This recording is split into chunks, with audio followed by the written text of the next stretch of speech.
Oh yeah, try now, try now. I will look after the mic, it's fine. You should be getting signal now. Is that okay? More. How many? I can't, oh, yeah. Try now. 1, 2, 1, 2.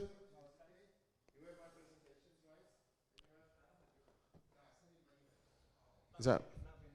Yeah, but I speak with quite loud voice, so we need to see how loud are the speakers.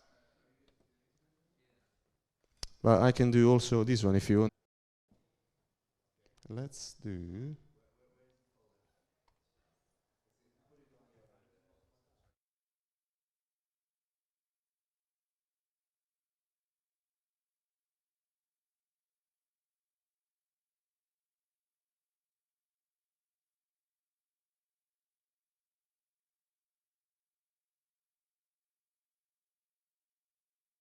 Ha, ha, ha, ha, ha, ha, ha, ha, ha.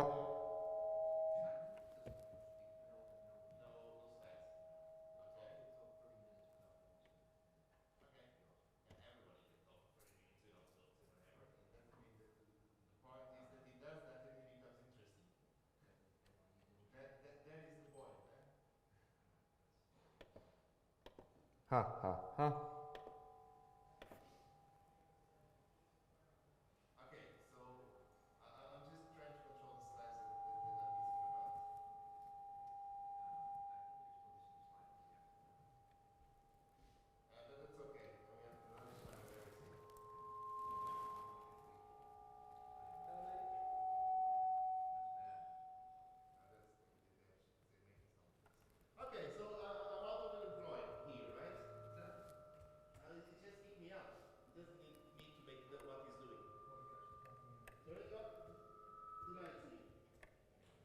Ha, ha. 1, 2, 3.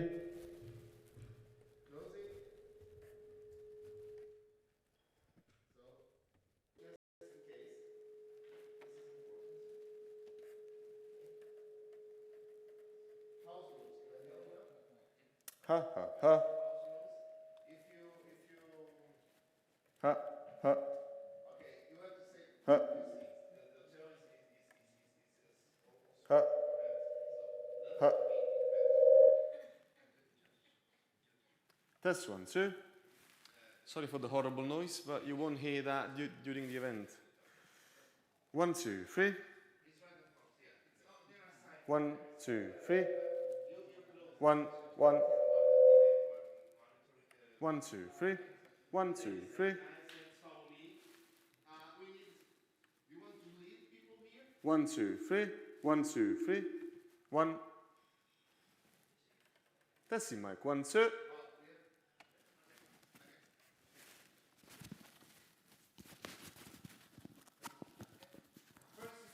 Testing mic. 1, 2.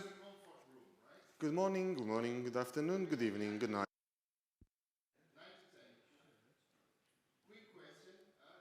Uh-huh. 1, 2.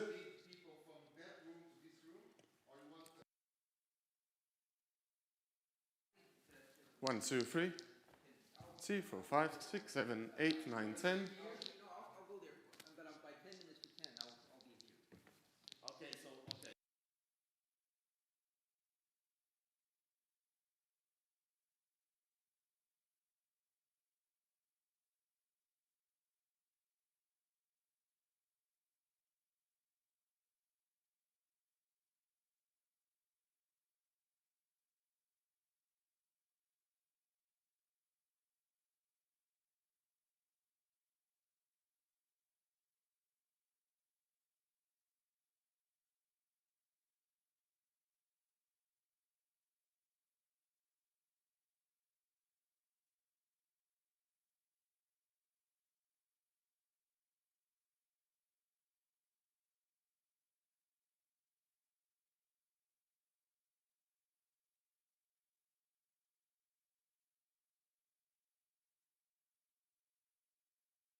Hey, hey, hey.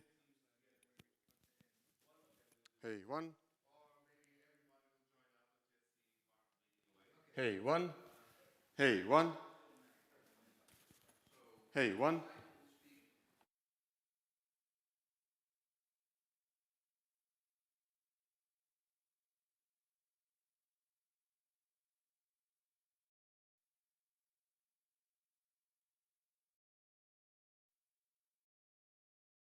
Hey.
What's that? What's that? What's that? Test, test. Test, test. Okay. I'll take these as an iPad. Okay. Whatever All right, this thing is here. Yeah, audio check. You are perfect. No? Yeah, audio check good? Yeah? Do you also go in the middle or just? Yeah, okay. I'll be here. Yeah, audio check. That's probably more loud than it needs to be. Or is it? Yeah, I did that. It's pretty loud, right? Or you like it okay? Yeah. Audio check. What did you have for breakfast? I haven't eaten. I had a coffee. Oh, wow. Yeah. Are you eating something else? I'm okay. Okay. Yeah. Gotten confirmation that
you want to hear some speaking? Yep, here we go. To be or not to be, that is the question. Whether 'tis nobler in the heart to suffer the slings and arrows of outrageous fortune, or to take arms against a sea of trouble and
Still holding on.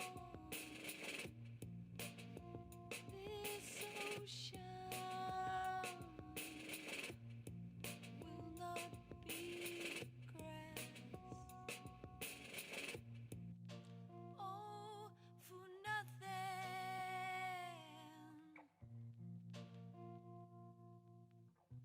Did you really want?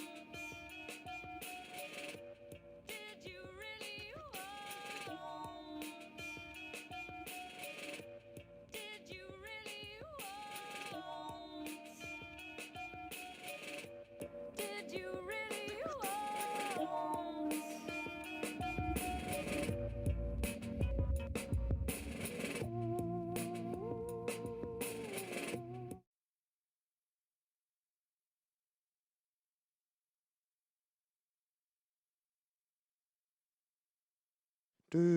Hello, 1, 2, 3.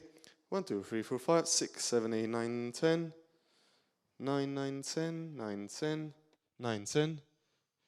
Hello, good morning, ladies and gentlemen. Yeah.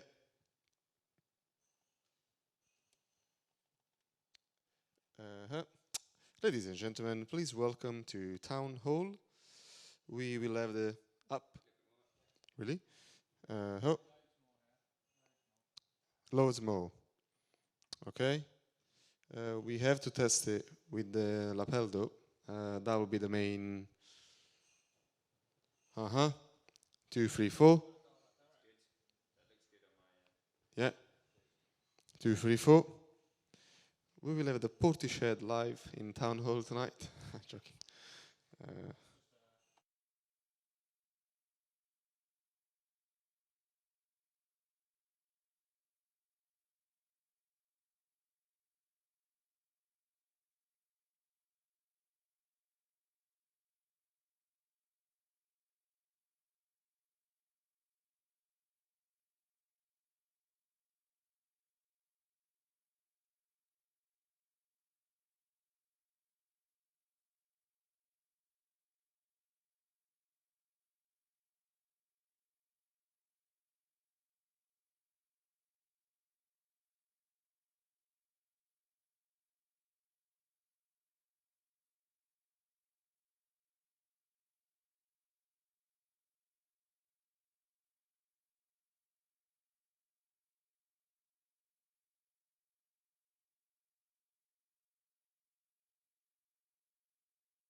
shadows. Nobody loves great as true.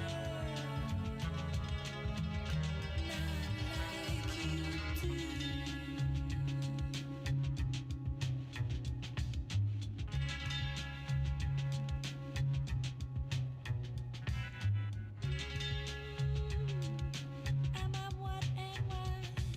'Cause all I have left is my memories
Hi Joe. Hey. Joe is in the other room and wondering whether she is hearing me alright. That's a test from an handheld mic. Joe, I'm sending you a message now. Alright. Sorry guys, my English is a bit rubbish. Alright. Hey. Testing the mic for Joe 1. I'm trying to send a message in airplane mode. I'm wondering whether this message will ever be delivered. Don't think so. Okay, Joe says sound good. Okay, that makes me happy. Thank you, Joe. Can anybody see the light? Where the moon meets the dew and the tide rising. Did you realize no one can see inside your view?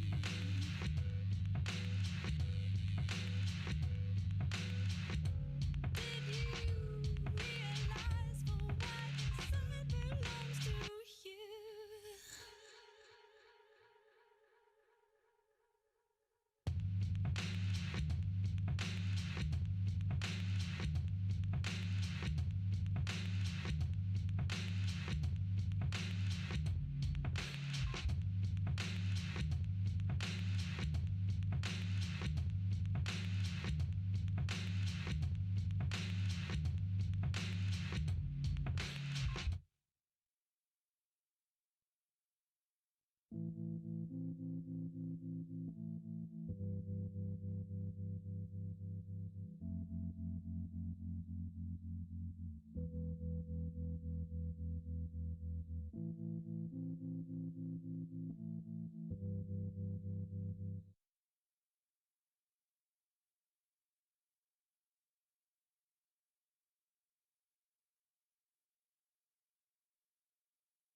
I'm CEO of DigitalTown, and we're going to go ahead and get started. There are a few folks that are making their way into the room, and also people who are joining via live stream.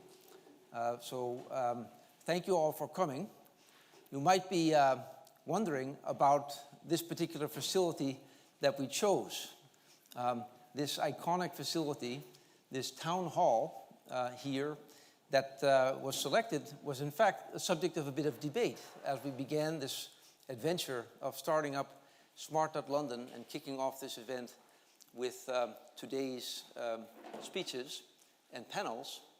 That we were choosing a variety of different venues, and ultimately we decided that it would be appropriate to evoke the spirit of town halls from years gone by, where communities of stakeholders would come together and have a discussion about the way forward for their town.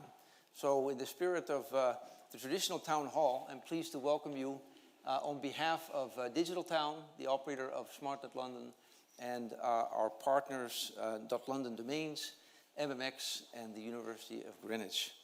So today, there are going to be a few topics that I'm hoping to cover as an intro prior to introducing our keynote, Simon Enhold, who is here next to me. I'm going to talk a little bit about smart city as a platform. Then I would like to introduce you to this notion of something that many smart city innovators talk about quite a lot, which is co-creating quality of life.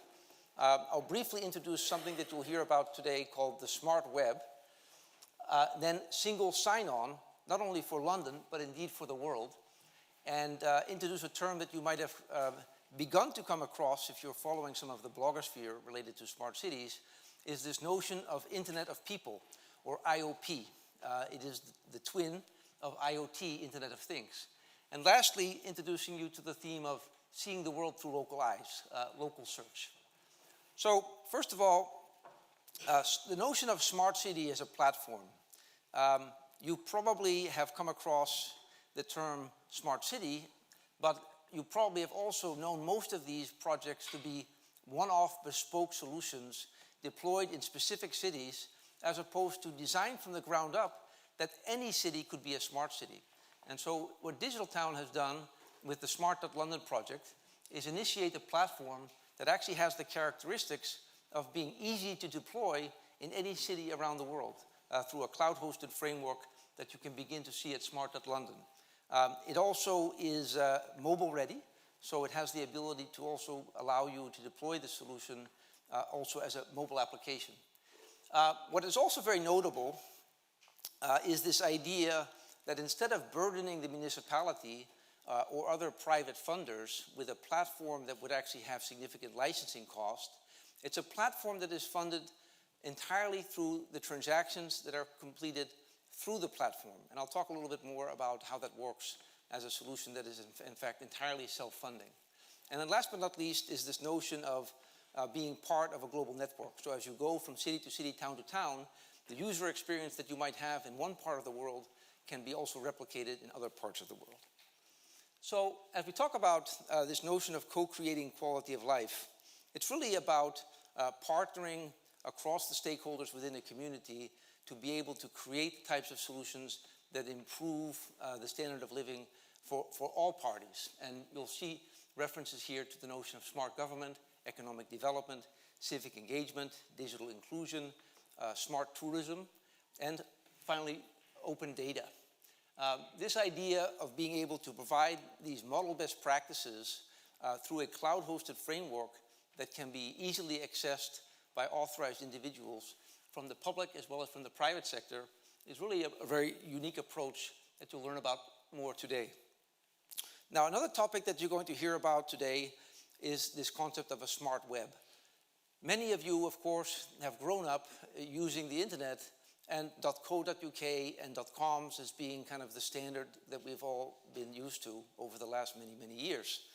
Now, in 2014, the regulator of the internet, ICANN, opened up the namespace to introduce this possibility of having descriptive domain extensions. And so the initial process that was undertaken was a process that I would characterize as being substantially chaotic. To give you an example, For the legal vertical, there was .lawyer, .lawyers, .attorney, .attorneys, .abogado, which is Spanish for attorney, and .esquire. And so what DigitalTown has done is, in partnership with the operators of some of these registries, is to curate the web into a more focused set of strings that define specific domain extensions, and then combining that with a user experience. So when you register a .law domain, that it operates right away as a portal intended for you to be able to have a legal website. Or if you register a .menu, that it is a turnkey move-in-ready solution for being able to operate a cloud-based restaurant. And you see some of the other examples there as well, and you'll hear more about those in the course of today's discussion. Well, the other part is the notion of geographies. We, of course, are building smart.london on the .london domain extension. There are currently 51 cities that are able to use their own extension presently. But in addition, DigitalTown owns and operates a network of 22,000 cities using the .city extension. So cities that don't have their own unique domain extension have the ability to use the .city domains that are in the DigitalTown network. The next point I want to introduce you to is this notion of single sign-on for London and also for the world. What I think is very interesting about the DigitalTown platform is this idea that we have a framework that would allow both the public sector and the private sector to be able to use one single sign-on to be able to navigate the services from both sides. So you know, many of us have challenges in keeping track of all the different logins that we could possibly use. And if we now bring to the market this ability to have one single sign-on, all of a sudden the ability for small business and other services that might otherwise be neglected because it's so inconvenient to register with yet another service, we can provide that easy point of entry for that service. What it also does is it introduces the notion of a web that becomes personalized. A few weeks ago, we were at the National Restaurant Association in Chicago introducing a platform called Smart.menu. It is a platform that allows any restaurant to have a cloud-based restaurant that is able to render a menu that is in the lens of your language preference, in your currency of choice, and filtered for your dietary preferences. So imagine being able to search restaurants in a whole new way where you can experience those restaurants, and not only restaurants, but also all forms of food service, kiosks and Dine at My House and other sharing economy initiatives that are now up and coming, all through the lens of personal preference. A big topic that you're going to hear about today from the panel that will come up next is the topic of verified digital identity. There are a lot of applications where verified digital identity would be tremendously helpful for streamlining the user experience for being able to engage with a service. However, do we really want to have multiple siloed verified digital identities, or is it better to have one that we can use across a variety of applications? And what that does is it opens up the possibility of having portable reputation. So it pays to be local and it pays to be good. Lastly, I'll highlight this idea of Internet of people in the sense of a URL structure. So in the example as you show there, Anholt.London as a domain that is the permanent digital address for one Simon Anholt here in the room with us today. And you can of course have the ability to use a whole variety of permanent digital addresses. So no one has to keep track of, is it LinkedIn this week? Is it Facebook this week? Is it Pinterest? Is it Instagram? You have one permanent digital address through which you can now be able to reach out to that person and know what is the authoritative set of information that is available about that individual, such as they would choose to syndicate it. And we built all of this as an open platform that can be used by independent developers. Now at the beginning, I made reference to this idea of empowering business and funding the platform through transactions. And what we have actually done is assembled model best practices around these turnkey platforms that typically are mated with the top-level domain extensions that I mentioned earlier, across retail, services, dining, lodging, property, and very shortly, transportation.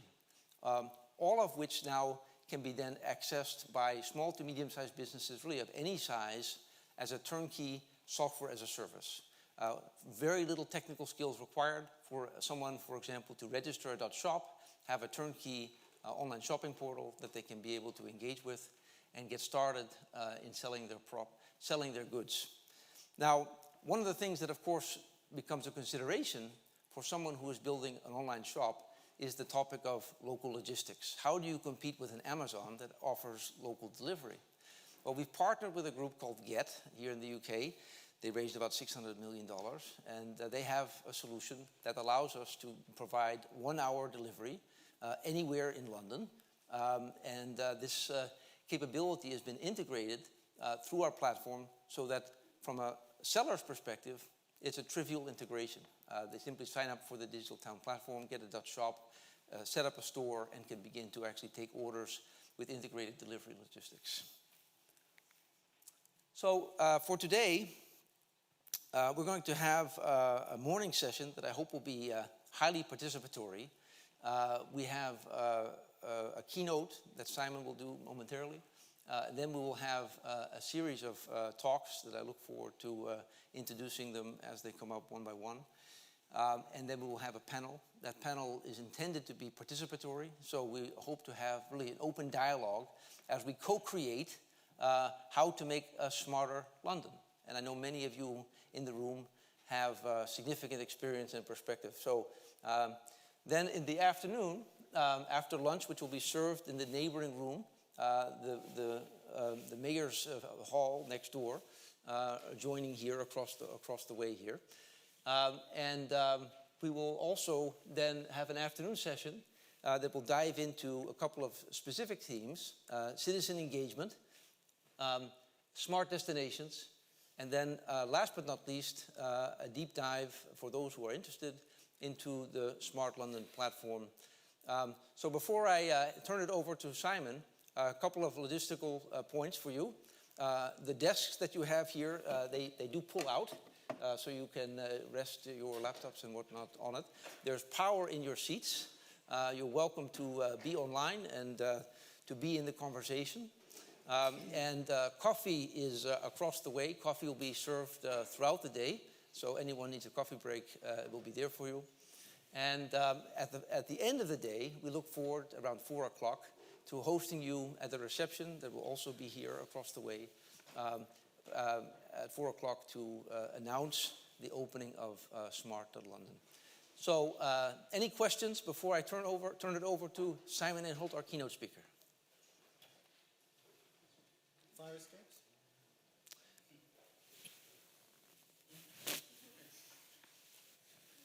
Yeah, actually, I do my airline attendant.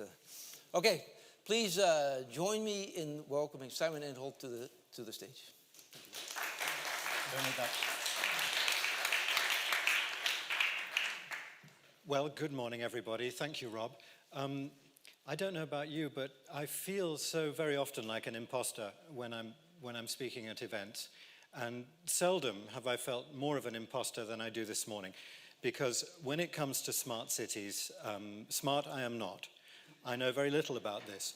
But I do know Rob, and I've known him for many years. And I think I understand why he wanted me to kick things off this morning. This is my interpretation, and he'll say if I'm wrong. When we're talking about smart cities, and we're talking at quite a level of detail about what a smart city is and how it could function, our minds tend to microscope. And the human mind is a wonderful thing. It can point in either direction. It can point inwards, and it can point outwards. It's an instrument, the human imagination, the human intellect is an instrument that can microscope, but it's also an instrument that can telescope. And because of the risk of us spending the entire day microscoping, I think probably Rob, in his wisdom, thought that it would be a good idea for me to try to encourage us to start off the day by telescoping. So what I'm going to do in the next 20-odd minutes is to try to paint a picture of the context in which smart cities are already operating and will be operating in the coming years, in the global context. Because Rob's introduction was threaded all the way through with references to the fact that cities, of course, no more than people, operate in isolation in the world that we live in today. Whatever you may feel about globalization, the forces of globalization, whether it's gone right or whether it's gone wrong, whether it's gone too far or whether it hasn't gone far enough, the fact of the matter is that we are living in an age where our cities and the people who live in those cities are intensely interconnected and intensely interdependent. So the idea of a smart city being part of a global network of smart cities is, to me, an extremely powerful and potentially very good idea indeed. It could also potentially be a very boring idea indeed, and it just depends on how we recognize and seize that opportunity. It's about globalization. And I think whether you are interested in domestic politics or not, I think everybody has come to the realization in recent years that the conventional way of looking at political ideology really is changing, and we need to acknowledge that it's changing. In the general election that we've just been through in this country, it's become really quite noticeable that the old parameters of left-wing and right-wing, of capital and labor, don't really fit the model anymore. And I'm certainly not the first person to observe that it's no longer really about left versus right. It's more about inwards and backwards versus outwards and forwards. Now let me say straight away, that may sound like a value judgment. When I talk about inwards and backwards, that may sound like me passing a judgment on that particular worldview. But I'm really not. I recognize those as being two distinct responses to the world that we live in and the pressures that we all face. And I think in some ways they're equally legitimate. One can easily see why Donald Trump was elected. One can easily see how the Brexit vote went the way it did. One can easily see why figures like Le Pen, Wilders, Hofer, and all the rest of them achieve such enormous followings. And I think anybody who imagines that the election of Emmanuel Macron and the fact that the Tories didn't win the last election, or the fact that Geert Wilders isn't the Prime Minister of the Netherlands, anybody who imagines that all that means that the problem has gone away has got another thing coming. So most people in the world now find themselves divided, sometimes within the same person, between finding comfort in the idea that going backwards and going inwards is safer, and those who feel, sometimes the same people, that reaching forwards and reaching outwards is more exciting and more profitable. I happen to belong to the latter camp, but in no sense do I criticize those who belong to the other camp. I quite understand where they're coming from. Whichever of those particular approaches you happen to endorse will depend on your character, your upbringing, your culture, and a million other things. But both are perfectly understandable and both are perfectly viable. And the one thing that we all have to stop doing is to increase the division between those two, because it's very, very bad news for humanity if we can't agree on the future direction of humanity. And this boils down to our responses to globalization. For me, it's pretty obvious that globalization has been disastrously mishandled in many, many ways over the last 20, 30, 40, 50 or more years. We really haven't managed it or responded to it very well. It's as if it's taken us completely by surprise, which is astonishing because it's been happening, as far as I can tell, since the early 15th century. So if we couldn't see it coming, we really can't have been looking very hard.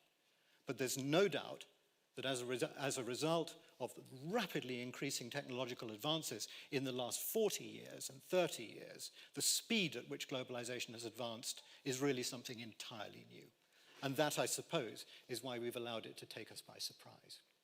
There is absolutely no doubt whatsoever that globalization has taken many wrong turnings. I do believe that we don't make enough noise about the good sides of globalization, the wonderful systems and structures that we've managed to develop that enable this planet to function in the way that, broadly speaking, it does. There's far too much talk about what's gone wrong with globalization. But whether you're an inward and backward person or an outward and forward person or some combination of the two, the fact remains that we can't stop globalization. We can't get rid of it. We can't put it into reverse. You can't even really be opposed to it without being opposed to humanity, because I regard globalization as a natural expression of human nature. Ever since we walked out of Africa, whenever it was, 200,000 years ago, and stopped being a single tribe, we've basically been trying to get back together again. That's the story of humanity. We are fundamentally tribal in nature. And if you leave aside surface idiocy, racism, intolerance, and all the rest of it, the bottom line is that we are one species and we miss each other. And if you look at the story of human politics and human innovation and human science and technology and human advancement, it is an almost unwavering story of trying to reconnect the people who've been separated. Pretty much every innovation that's ever taken place, and I can include everything that Rob introduced there, is an innovation about reconnecting the people who were split when we left the Great Rift Valley. Which is why globalization is the natural, spontaneous consequence of human nature. And that's why you can't stop it, you can't deny it, you can't put it into reverse, and you can't hide from it. But that doesn't mean that we've done it right. We haven't done it right. And one of the things that I find very exciting about the idea of a smart cities network is that it is one of the few examples around today of some serious-minded people with serious influence putting down the bases of a new form of globalization, a globalization 2.0, if you like. One that's based on dispersed power, one that's based on citizens having as much of a say as corporate or political elites, one that's based on fairness in many respects. So when I talk about us needing to allow our minds to telescope when we talk about smart cities, what I mean by that very specifically is that we need to make absolutely sure that when we make our cities smarter, we're not just making them smarter for the people who live in that city. Because you could easily see how the story of smart cities might go. It might end up being just another repeat of the labor-saving consumer devices revolution that happened when I was a kid in the 60s and 70s. And everybody was talking about these extraordinary inventions, dishwashers, washing machines, toasters, that were going to radically change life on Earth. And they really did, for the people who could afford to buy them. And the people who had far too much free time anyway and were getting into trouble because they didn't have enough to do, found themselves with even less to do. And what it did was it continued over the following 40 years to divide even more between the rich and the poor, the connected and the unconnected, the lucky and the unlucky, the West and the South, and all the rest of it. So we need to make damn sure that that doesn't happen again. Because we may argue, and you could argue persuasively, that a city like London needs to become a smart city. But I would argue that a city like Lagos needs it far more. And are these conversations being had in Lagos today? Yes, they probably are. To the same degree, with the same amount of oomph behind them? Probably not. I may be doing Lagos a terrible disservice by saying that. I'm making an assumption. But if it's not Lagos, it's somewhere else. And so a couple of things that I think it's really useful to remember when we're discussing this. That there are lots of cities around the world who need to become smart a great deal more than the cities that are going to become smart first. And more importantly than that, it's very, very important that we all become smart together because we need to reinvent globalization, and this is part of the platform that might do it.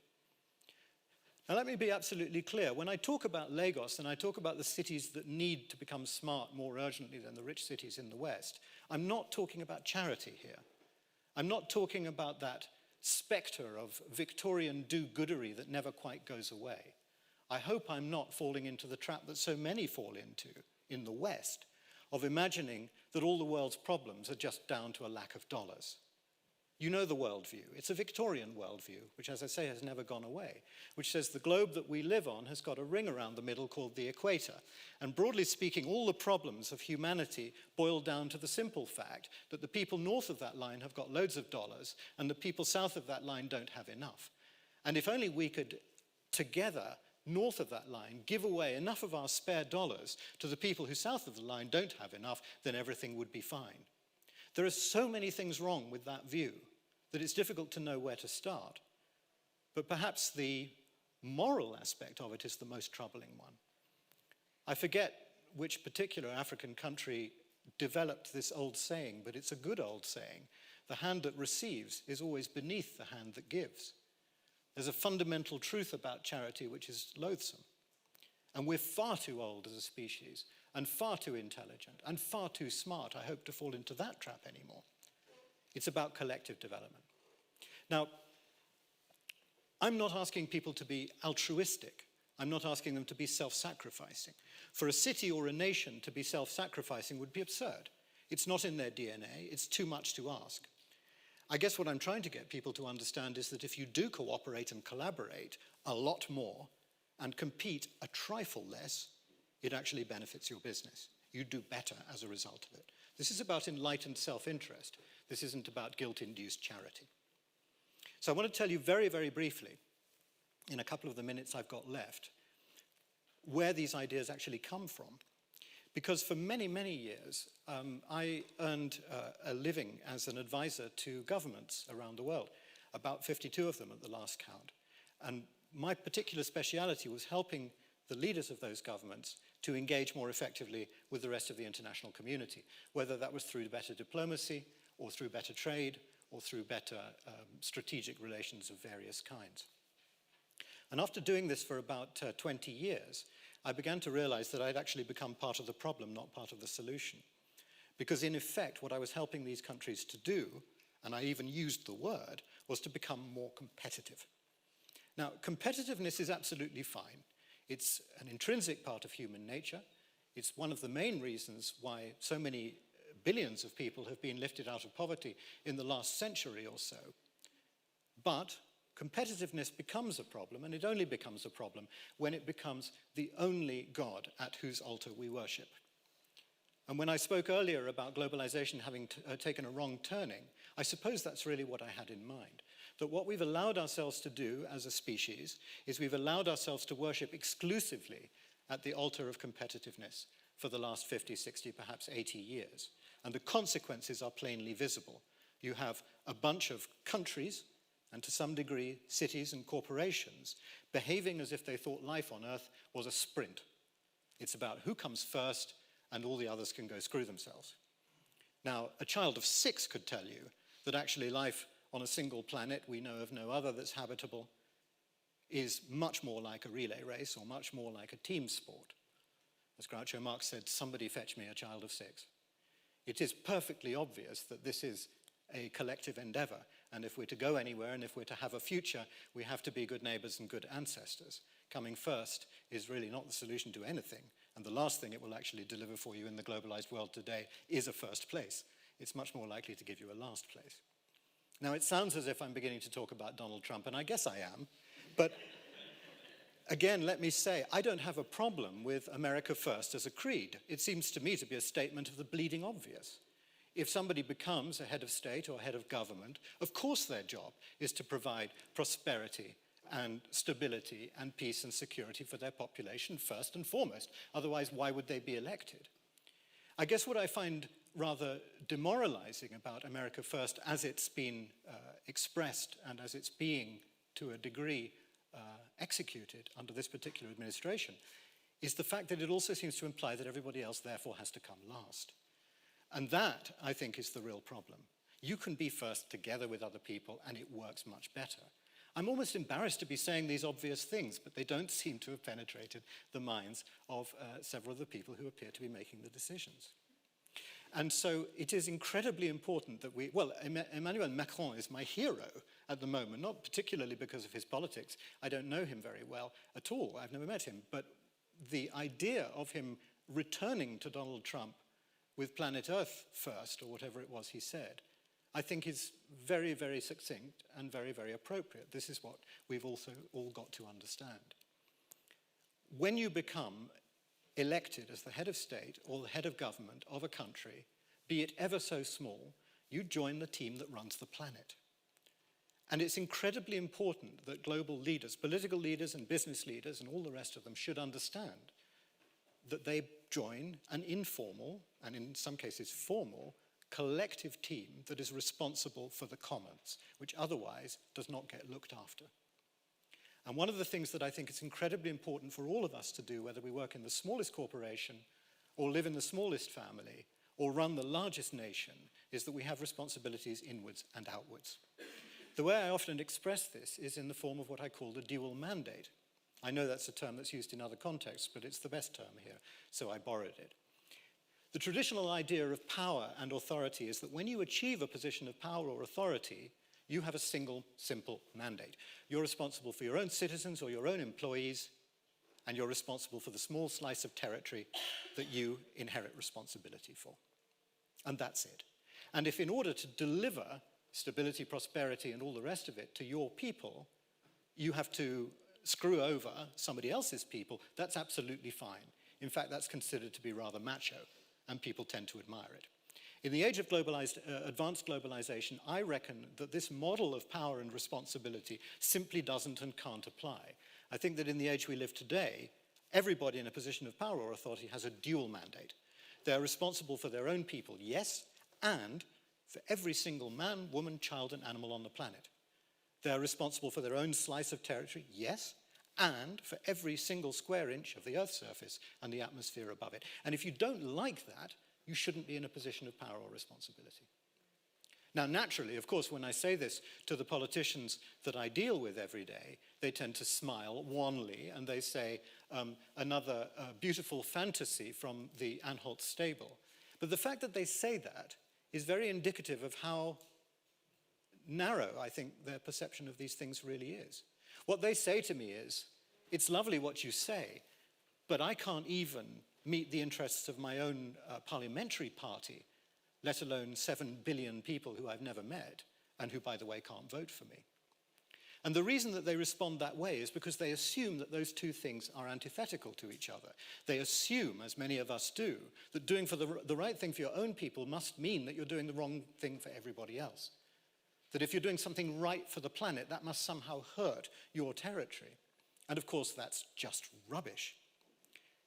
I perceive that there's a new gold standard of good governance, and when I say governance, I mean corporate and social governance as much as political governance, which acknowledges that actually mingling cooperation, competition, and collaboration, that actually trying to harmonize your internal needs with the external needs of other generations and other populations is better work. It produces better results. It's more creative. Because as we've seen recently, if you have a small cabal of people responsible for running a nation or an organization, and they all come from precisely the same background, and they're all the same, I don't know, the same color as if that mattered, or the same cultural background, they all speak the same language, they're all from the same generational group, and they're trying to figure out how to do important things, they will almost certainly fail, because there's no fresh air in the room. It's like sitting in a council chamber like this, and we're all identical to each other. We have no different experience. All we're ever going to do is recycle the same old ideas. And as they get recycled, they get less and less and less valuable and more corrupted. If you want to come up with better ideas, more innovative ideas, as the great Bob Marley said, you have to stir it up. You have to throw open the windows, and you have to bring in as much cultural coolness as you can possibly find anywhere. Try it for yourself the next time. The next time you have to make a really difficult and important decision, like, for example, what to buy your partner for their birthday, right? Don't ask your mum or your sister, because the chances are they will not come up with a suggestion that you yourself could not have come up with. Instead, just go through Facebook or whatever you use, find all the people you can who are as different as possible from who you are. And if you can't find any, honestly, I'm sorry for you. And ask them. And I absolutely guarantee that you will come up with exciting ideas. They may be unusable, but they'll be exciting. And an exciting idea can easily be converted into a usable, slightly more exciting idea. Most of us, I think, understand this, that all creativity comes from the mingling of opposites. All good things come from things being stirred up. I was saying to a friend I met this morning that I would like to see a new conception of aristocracy sweep the earth in the next few generations, which is the opposite of the old idea of aristocracy. The old idea of aristocracy was based on purity, that the purer your bloodline was, the more superior you were. Now, you don't need to have studied biology for more than about 15 minutes to realize that that doesn't make any kind of scientific sense. You know, Hitler was very, very wrong about that. If you get blonde-haired, blue-eyed people to make babies together, their babies will be stupid and will be unable to count up to 3. If, on the other hand, you make babies with somebody who is as different as possible from you, as I know from personal experience, your children will get more and more beautiful and more brilliant with every generation that passes. So the new aristocracy would be an aristocracy of mongrels. The people who have most mixed up race, background, education, language, dress sense, I don't care. But the more mixed up you are, the more brilliant you are, and the better your ideas. And when we start a new country, as I'm sure we eventually will with this project, I want its national anthem to be Bob Marley's Stir It Up. Because that's where the innovation comes from. And that's the thing which, more than anything else, prevents us from having minds that microscope instead of minds that telescope. Thank you very much for listening.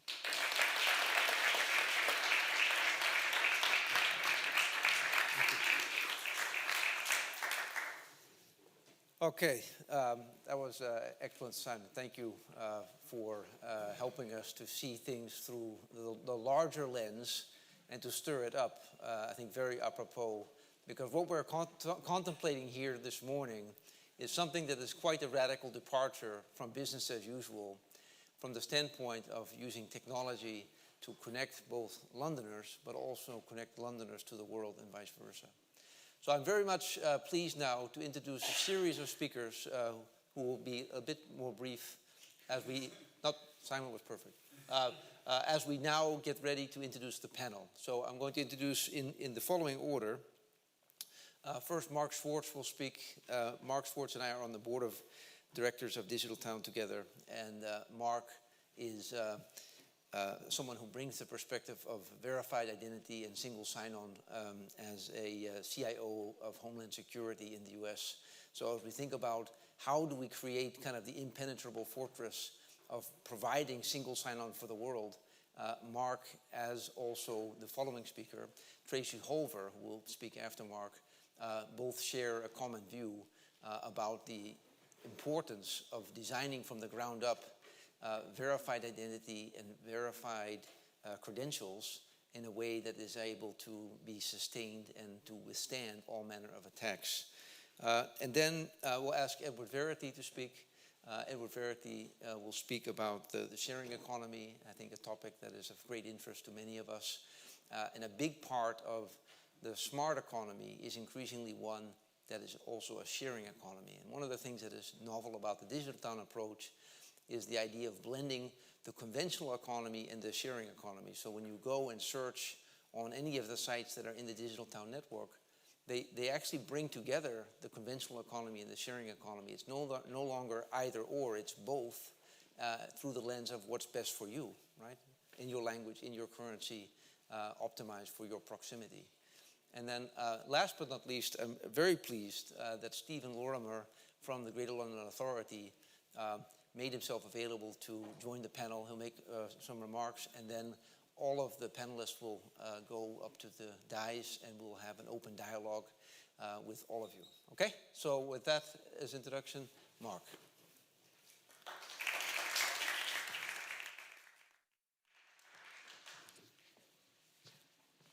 So given that I'm going to be talking a little bit about identity, it's a good thing that Rob told you who I am. Now you all know me, I guess.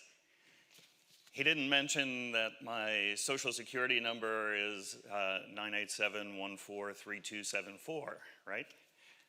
If he had, I guess you would know pretty much everything there is to know about me.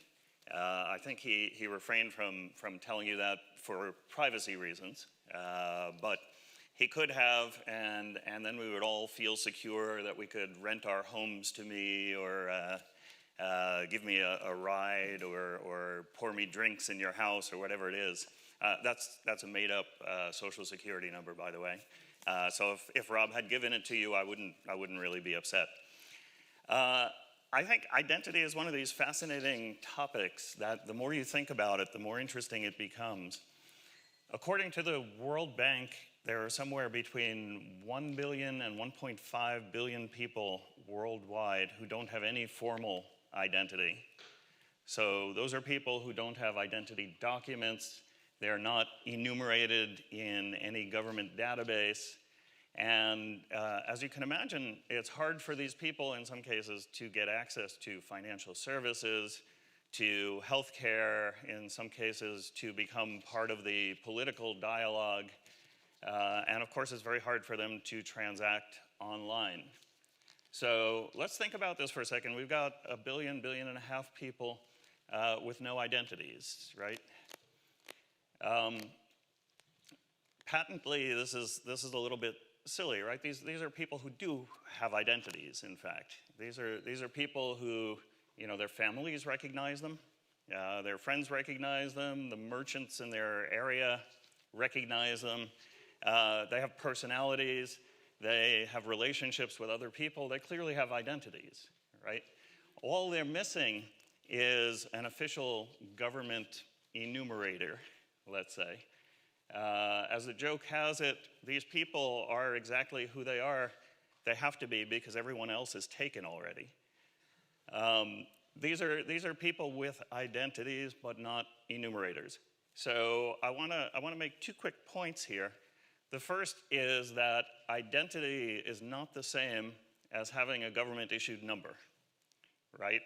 These are two totally different things. And the second point I want to make is that identity is a local thing. So the people that you interact with every day, they know who you are. You present a certain face to them, and they recognize that face every day. They can associate a history of interactions with you. And that's the way that identity in the real world gets formed, is through these constant interactions. Talking about the idea of enumerators, there's a wonderful book by James Scott called Seeing Like a State. I don't know if anybody here has read it. It explains that states or governments in general need ways to simplify when they look at the landscape of their country, of the population of the country.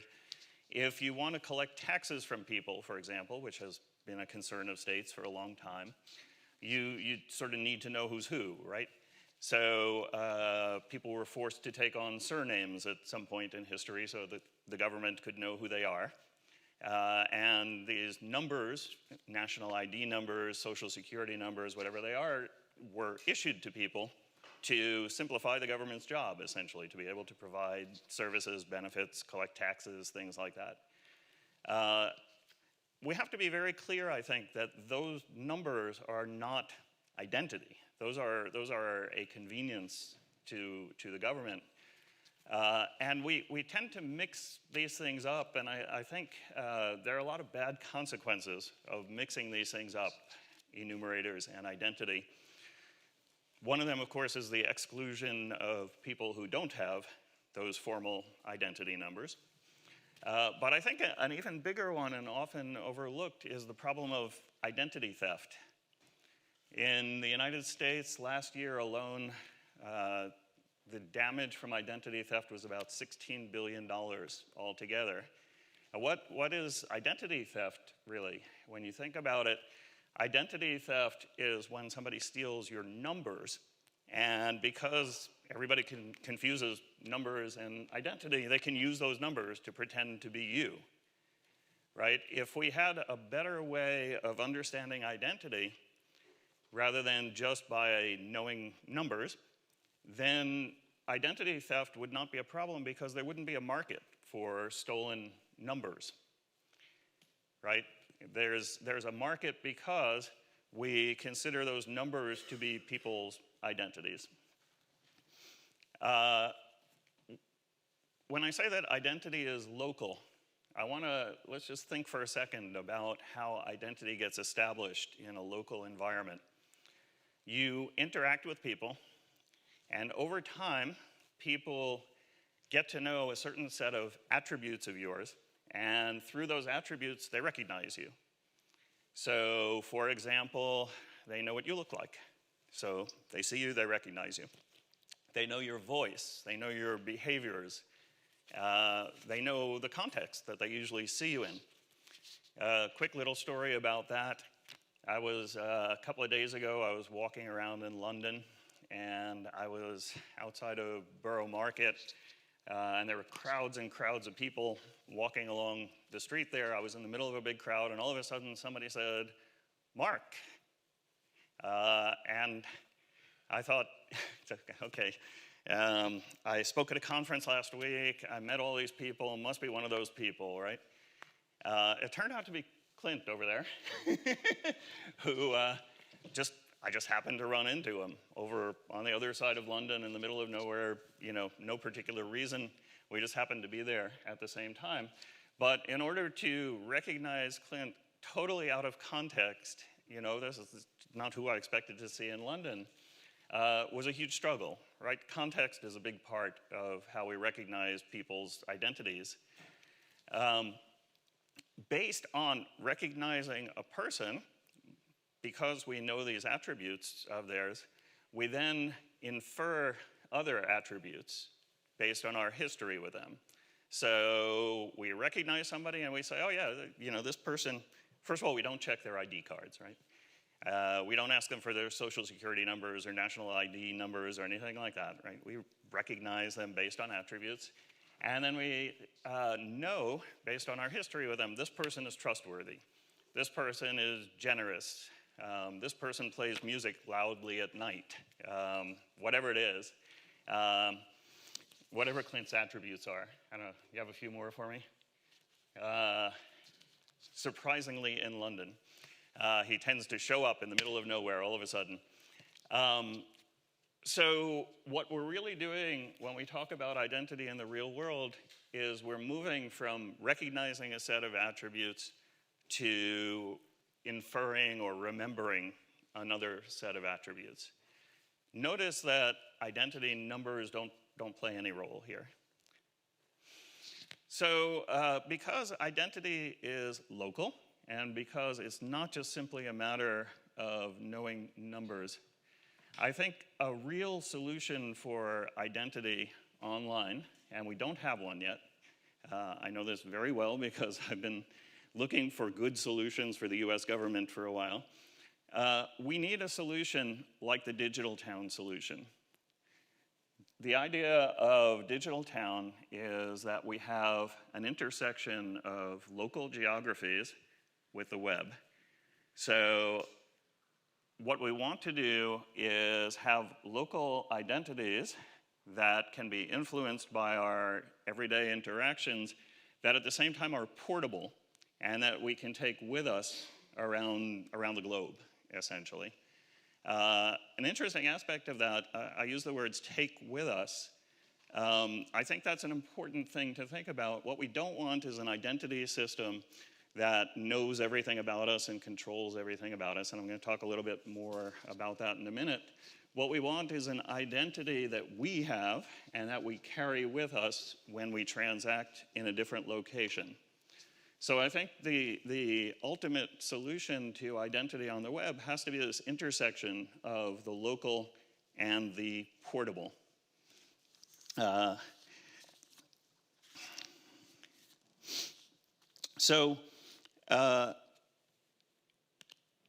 said that identity is the remembering of certain attributes or the inference of certain attributes by knowing who somebody is. Another term that we sometimes use for this is reputation. I mean reputation in a very broad sense. What we really care about when we say we want to know somebody's identity online, when we're transacting with somebody or having an interaction with somebody, what we want to know is not their ID number. We want to know certain attributes about them. Reputation, if you think about it very broadly, it's this set of attributes. If we're an Airbnb host, then we want to know, can we trust them to be in our apartment? If we're having a political discussion with them, we might want to know, are they really a resident of the same political environment that I'm part of? We want to know facts about the person or attributes about the person. It's not about ID numbers. So DigitalTown's concept of identity is one that's based around attributes and being able to supply those attributes to the people that one is interacting with online. And again, I'm using that concept of reputation very broadly to represent this set of attributes, the things that we care about when we're transacting with somebody. So one of the attributes that we care a lot about, if you think about it, when we're interacting with our friends, We want to know trustworthiness, do they keep their promises, things like that. We want to know things like if we go out for drinks with them, are they going to be able to pay for some of the rounds of drinks, right? Or if we're going to share the bill in a restaurant, are they going to be able to pay their part? One of the most critical aspects of reputation for us when we're transacting or interacting is a sort of financial background or an economic sort of background. And that's why I think we want to combine these ideas of reputation and wallet. And DigitalTown talks a lot about a wallet that includes a reputation and an identity for a single sign-on. When we talk about identity, there's a risk that we sound like we're saying we're going to know all of this personal information about people, and there's a sort of fear of invasion of privacy. So I want to talk about that for a second, because I think when you think this through, the implication is actually the opposite. Let me give you another little story to illustrate this. When one goes into a bar in the States, you have to prove that you're over 21 years old, right, in order to be able to drink. There's usually somebody at the door to the bar who's checking your ID. And so usually you show a driver's license or something like that. Here, I'm old enough to drink. And that driver's license has all kinds of information on it about you. It has your full birth date and your address and your driver's license number, all kinds of things like that. So what you are doing when you go to prove that you're 21 years old is you're giving away all this personal information. And sometimes it leads to an uncomfortable conversation, with the person at the door about how old you are or how young or whatever. Really, all the person needs to know is, are you 21 years old? That's it. They don't care what your birthday is, really. They don't care what your address is. So the attribute that they're looking for about you, the attribute that is meaningful to them, is simply yes or no, more than 21 years old. With our current way of thinking about identity, we have to over-disclose, let's say. With a good identity system, and one that is based around reputation and sets of assets, what we can do is just give the person we're transacting with the information that's relevant to them, rather than having to give all sorts of other information that's irrelevant that we currently use to present ourselves or to disclose our ID. So if we put all these things together, I think what we're looking for in an identity solution for the web is something that is both local and portable, something that is based on reputation, not just on numbers, and something that we have control over our privacy on, that is really about disclosing a set of attributes that matters to people. So the DigitalTown approach to identity, I think, has the potential to be this solution. First of all, it combines the idea of a local identity and global portability. Secondly, it is based around reputation, reputation being a layered thing as we interact with people, the information that is gathered about us. Thirdly, it's one that lets us control the privacy of the attributes that we're disclosing and the single sign-on identity itself. And it gives us a way to distinguish between who we are and what numbers we possess that are official government numbers.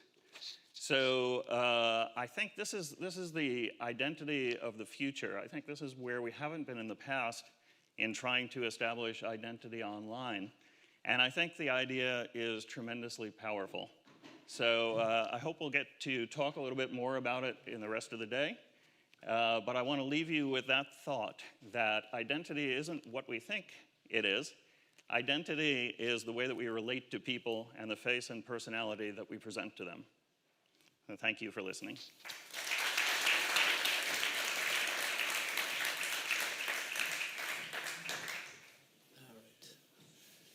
So, Tracy, come on up.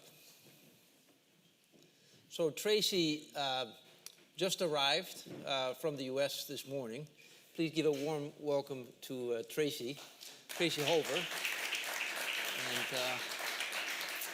there is a, here it is. Now, early on in the development of this project, I'll just share a short anecdote. I was quoted as saying, if we're going to boil the ocean, we're going to need a little help. And I think what you're going to see from the series of talks that are coming up is we've been surrounded by very smart people that oftentimes show up at the perfect time. So, Tracy, thank you for making the trip. Welcome. Thank you. Yeah. When I walked in, I heard Simon talking about President Trump, and I just cringed because I thought, I just flew in from D.C. I took the red eye and arrived this morning, and I thought how interesting it was that, first of all, I was following Mark, who is a CIO of a federal agency. I'm a private citizen, so I can make jokes about it. But I thought, okay, I'm flying from Washington, D.C. to London, which is now a smart city, so I guess I was kind of leaving a dumb city for a smart city at times.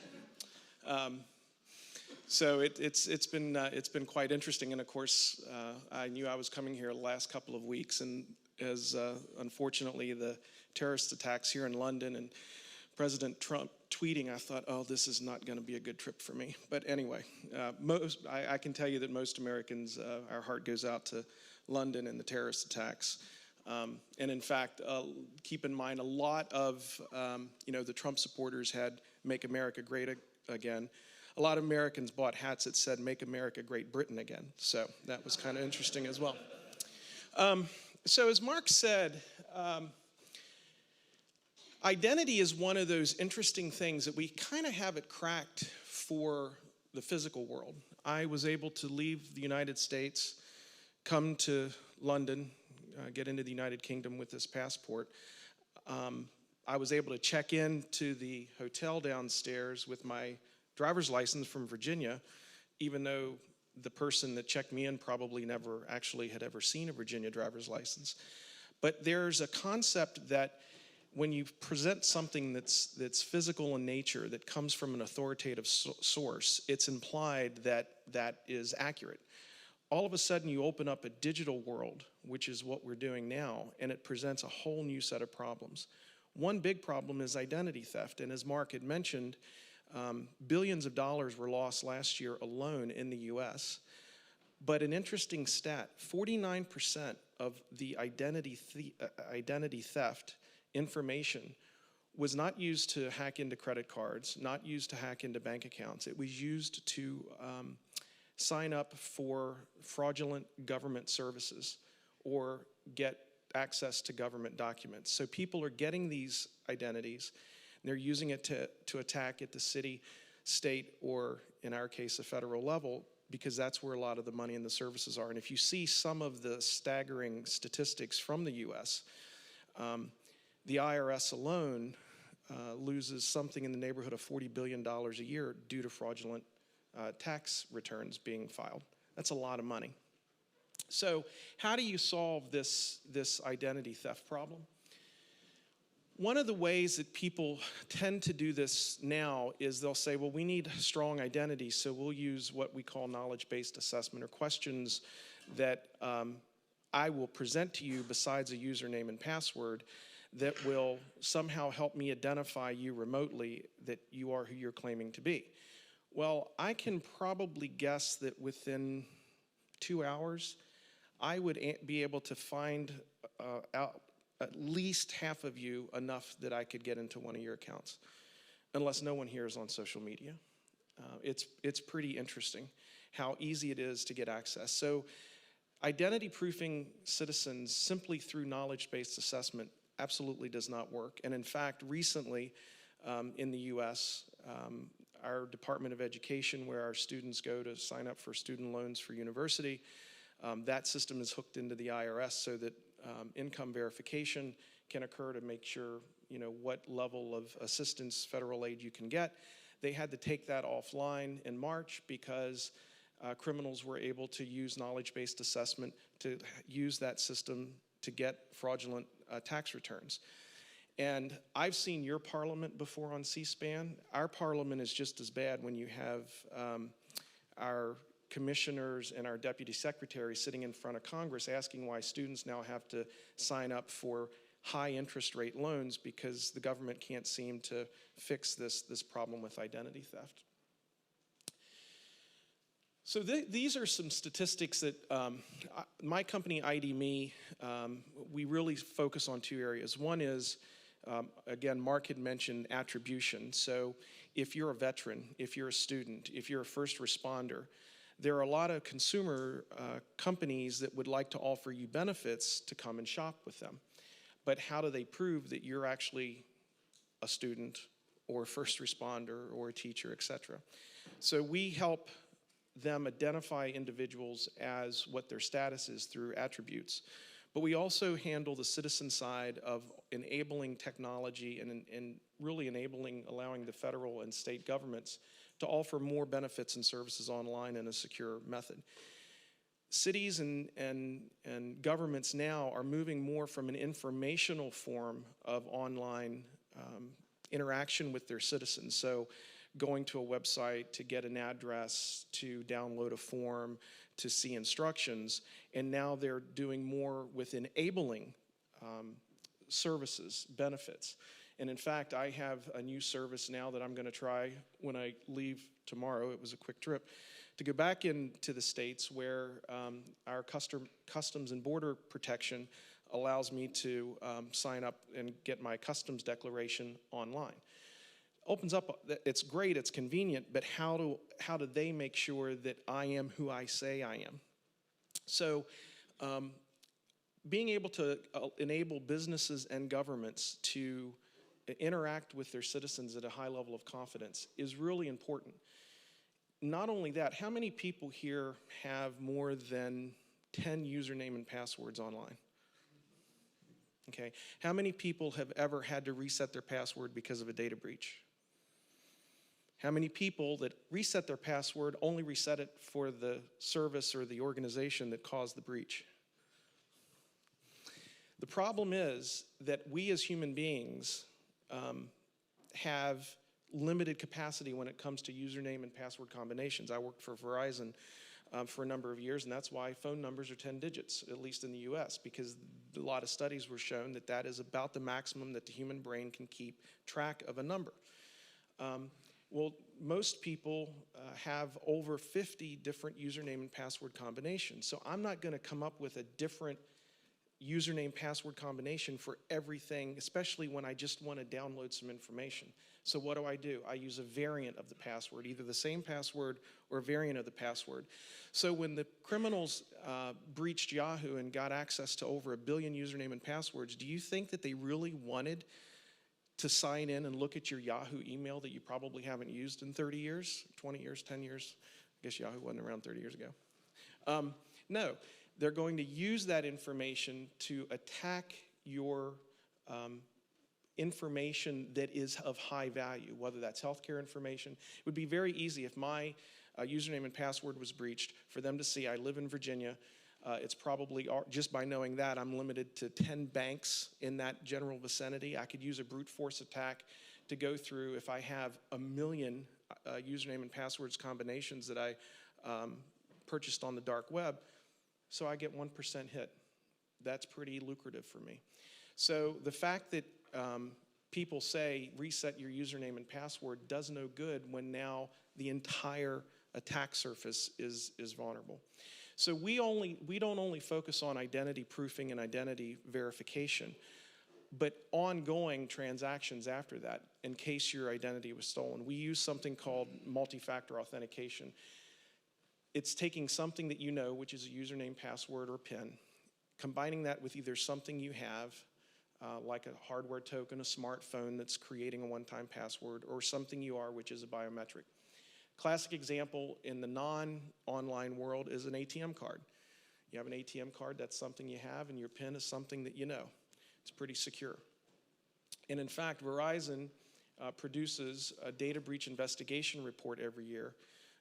It's got a lot of good information in it. It's not only about data breaches that Verizon investigates, but U.S. Secret Service, CERT, Scotland Yard, over 52 different agencies that it uses.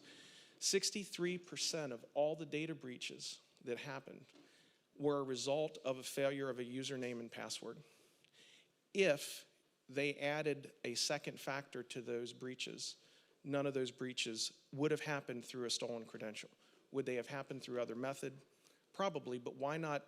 Certainly our job isn't to make the lives of the criminals easier. So proving you are who you say you are is step one, but then ongoing after that, being able to strongly authenticate and transact is also paramount to enabling services and benefits to citizens or e-commerce. The last thing I wanted to talk about is, on this slide, is elevation. So there are things that I do online that may not require a strong authentication. So why put the user through added steps that they may not need? The ability for a system to determine what it is that you're trying to do and dynamically throttle up, as I call it, the security as needed, or throttle down, not only for what you're trying to do. So if you're online and you're trying to buy something over 100 pounds, or you're trying to sign up for some government service, then that's a fairly high level of security. Conversely, if you're not doing something that important, but there are attacks happening across the web that now is causing the security of the entire ecosystem to be compromised, you can also throttle it up. But give the citizen the ability to protect themselves without making things more difficult. Because, and again, I keep referring to Mark, one of our agencies, the Social Security Administration, rolled out multi-factor authentication because they thought it was a good idea, but they didn't give the user choice. And they had so many complaints from users, even though it was protecting them and it was stronger. How many days did they do it until they took it down? It was less than a couple of weeks. So sometimes, making things secure at the expense of making it easy is not the answer. You've got to balance that. Thank you.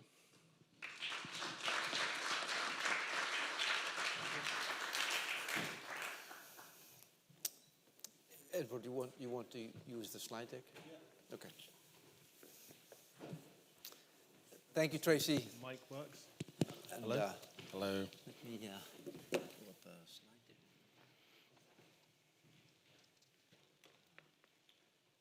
So next up, we're going to talk about the sharing economy. And Edward Verity, the floor is yours.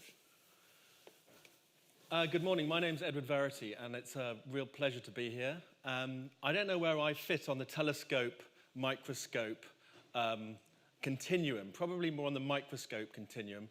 I am a design thinker. My background is in marketing, and I'm going to share some of the thoughts around preparing to share. And I come from the sort of the trenches of design thinking in corporations like Carlsberg and Vodafone and Bayer and others. So hopefully you'll see the link around design thinking and co-creation with smart city and the sharing economy. So sorry, I should have updated my picture, but basically my background is as a P&G marketing manager managing soap powder. P&G is a great American company based in Cincinnati, and Accenture, and I work a bit from time to time with a company called Oxford SM. So I've introduced myself. I'm talking about identity. I want to introduce a little bit about my brain and my way of thinking in the last, coming up to about 5 years ago. And as a 40-something consultant ex-line manager, the skills and the way we've been taught to think have been very, if I may say, linear. We are challenged to be very logical, very ordered, very mathematical and rational, and very targeted. We have our OGSMs, goals, strategies, measures, and all this sort of thing. And of course, that is incredibly important. The breakthrough for me came about 3 or 4 years ago when I was working with Philips in Holland. And it really opened up this, the two sides of how humans may be designed to think.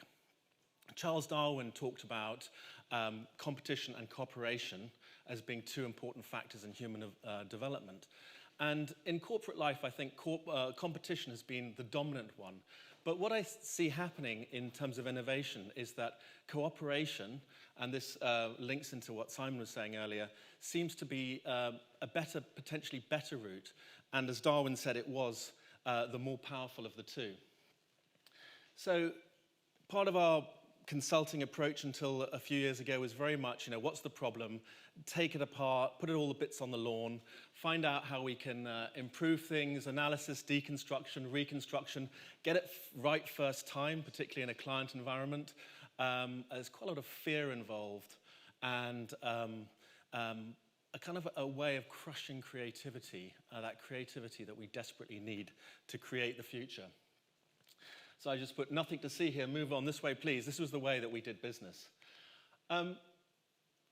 When we started looking at design thinking in Philips, we really came up with understanding the right-hand brain much more in terms of telling the story, looking at big picture, moving randomly from tasks rather than sequentially, and trying to get a balance between the sort of the analytical and the logical and the storytelling, the random, the ambiguous, and the holistic as a way of actually cutting through and being much faster in the way we, and more efficient in the way we innovate.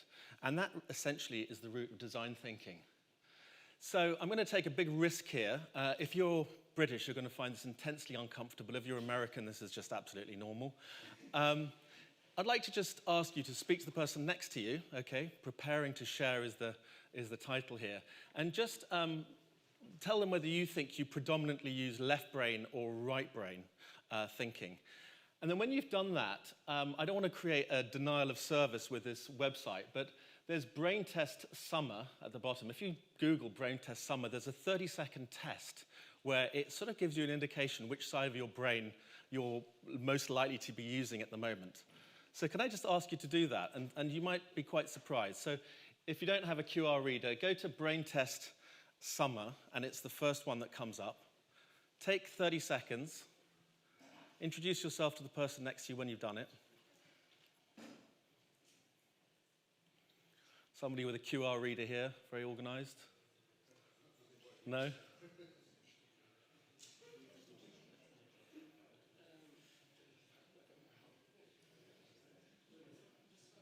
Has anybody got into that? Yeah.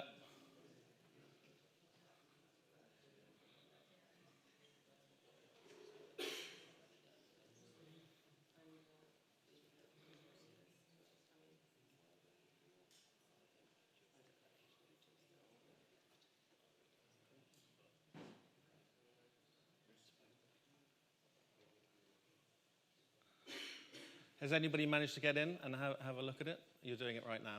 Yeah. So, Rob, are you going to be the bravest and tell us your result?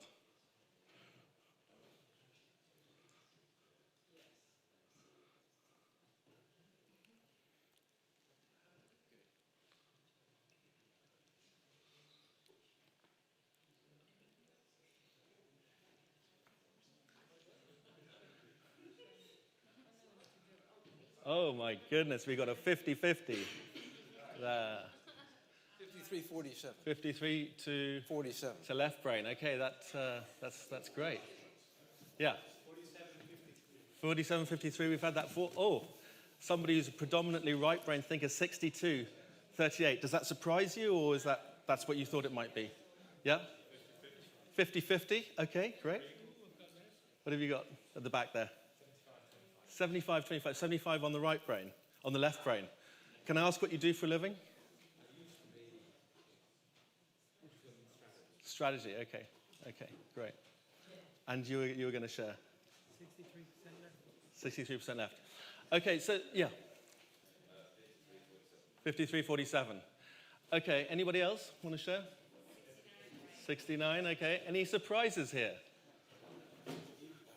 Okay, so the good thing is that you aren't fixed in the way you're thinking. The brain's plasticity is absolutely incredible. And the real challenge is for us to be ready to work across both sides when we approach innovation and challenges. Yes, you have one equal. Very nice. Very balanced.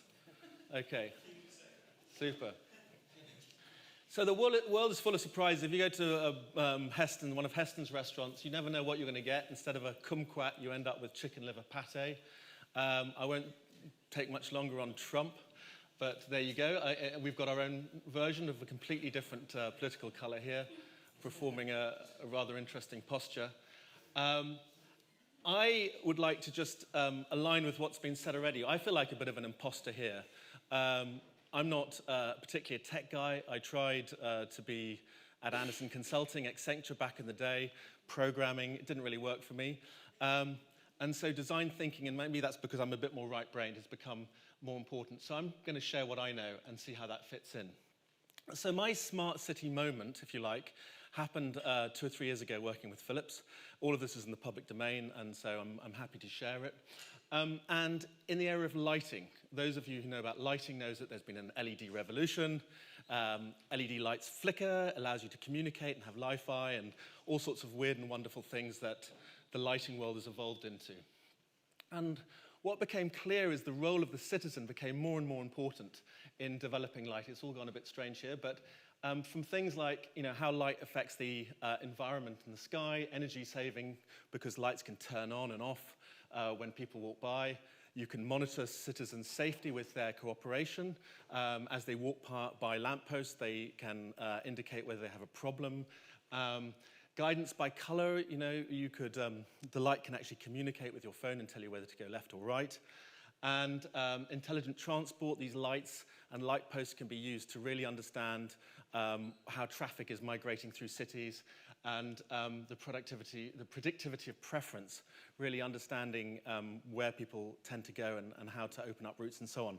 So there was a whole area of involvement and co-creation with citizens, even in the world of lighting. And there's so many other areas, and I became really interested in this. And putting it all together, what we've seen is that smart city is really intermeshed with the sharing economy. The sharing economy can drive the smart city. And my suggestion is that design thinking is a way of really driving the innovation in the sharing economy as well. So let's get the facts out of the way first. The sharing economy can be described in many ways. The way that I describe it is it's the Uberization of the economy, the democratic marketplace of peer-to-peer transactions facilitated by community-based online services, which are shaking up categories. And roughly speaking, it's across 5 key sectors at the moment. The largest of all is accommodation, and you wouldn't be surprised to see that with Airbnb, having created an incredible experience and broken through a whole load of trust issues which people thought were insurmountable. As a surprise, people would come and stay in your house that you've never met before. Seemed impossible. But now, with the rating systems, and we'll talk a bit about that, we have a huge business there. Similarly, peer-to-peer transport, driven mainly by Uber, but it's not the only one, growing very fast, collaborative finance, online household services, and so on. And these are almost doubling annually at the moment. In fact, they're going so fast that by 2025, we estimate that the sharing economy will rival that of the traditional in Europe. I still can't get my head around that, because these are only isolated sectors at the moment. So I think that we're really at the beginning, and I think we're going to be surprised going forward at the evolution and the innovation across other sectors. So how do we prepare for the sharing economy? This is what I was asked to speak on, preparing to share. I think a profound understanding of the new generation. I am definitely not a millennial. I am constantly baffled by how different millennials are to the generation that I belong to. We see that the way that they look at their jobs, their lives, services, is so completely different that we need to get into their skin. So, for example, millennials, for products or services, they need to be available 24/7. That's very important to them. It's not at all important to the older generation, or much less important as an attribute. And support causes. They're interested in the bigger picture, the social picture, whereas resolves conflicts sufficiently is more important to the older generation. And I think this is interesting because a number of these online platforms are not great at conflict resolution. If you have a problem with eBay, they kick the ball out 4 weeks at a time before you get so bored that you just forget to follow up. So I want to just focus, I won't focus on all of these, but just talk a little bit about the what in terms of how to get prepared for the sharing economy. Purpose and trust, sorry, the slides are slightly skewed, but purpose and trust are most important. Creating marketplaces, rethinking your brand, using your assets, and shaping regulation. So I want to talk a little bit about purpose. One of the things that marketing consultants are doing at the moment going around the world is helping brands find their social purpose. In the old days, if you were Axe body spray, you just got excited about Axe and then tried to find common ground with consumers. Now even Axe is looking at mental health for men and trying to tie in through cleverly positioned and thought through marketing how they can relate to a social cause. Even beer brands are looking at whether they are underpinning community, friendship.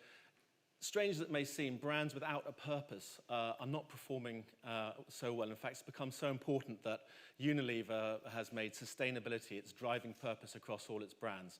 And as a result, is seeing much faster growth than a company like P&G, which is still grappling with brands with purpose. Although they do have brands like Always and others which have very, very strong purpose, they haven't done it across a corporate level.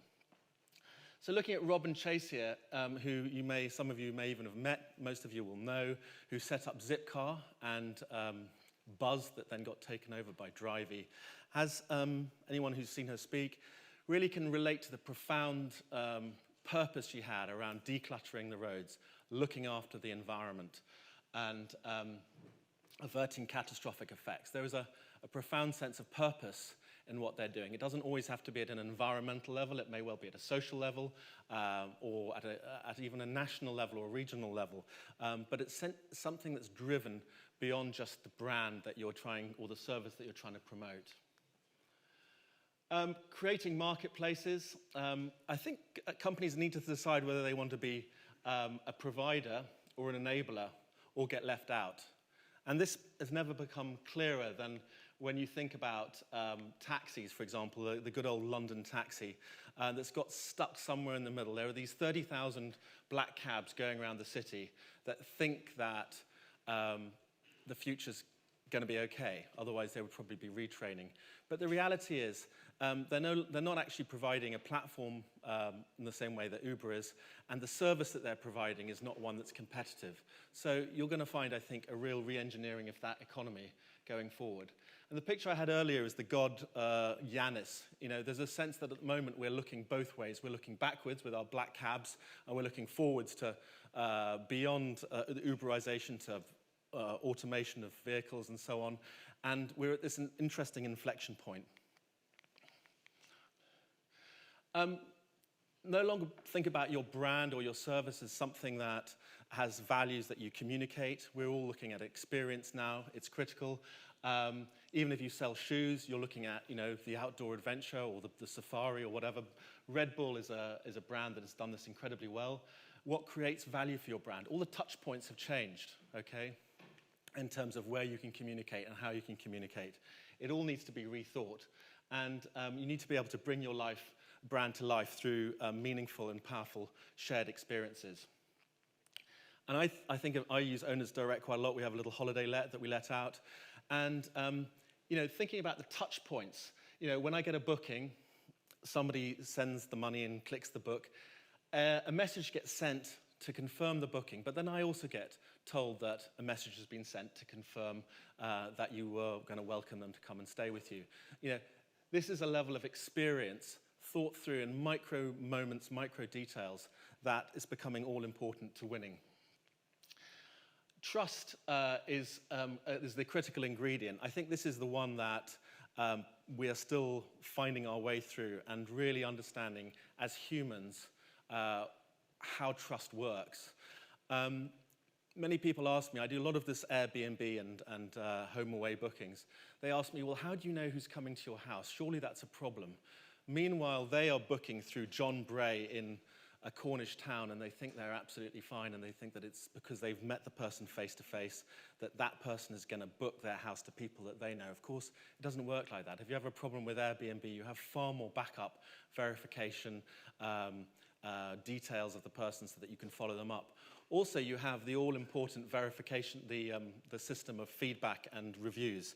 And experience shows that after about 10 reviews, the trust you have in the service, if the reviews are positive, are actually greater than, say, formal trust mechanisms. So you can see how the potential to build trust and to design trust into the experience is all important. And for me on eBay, I've 98 positives. I really value my credentials on eBay. It allows people to sell and buy to me and treat me as if I'm somebody that is serious. Similarly on Airbnb. So as we look at the sharing economy, we can see for the platforms and for the community, there are different roles we can play. So the peers play the role of bringing diversity, where the Airbnbs and the Ubers and so on bring the economies of scale.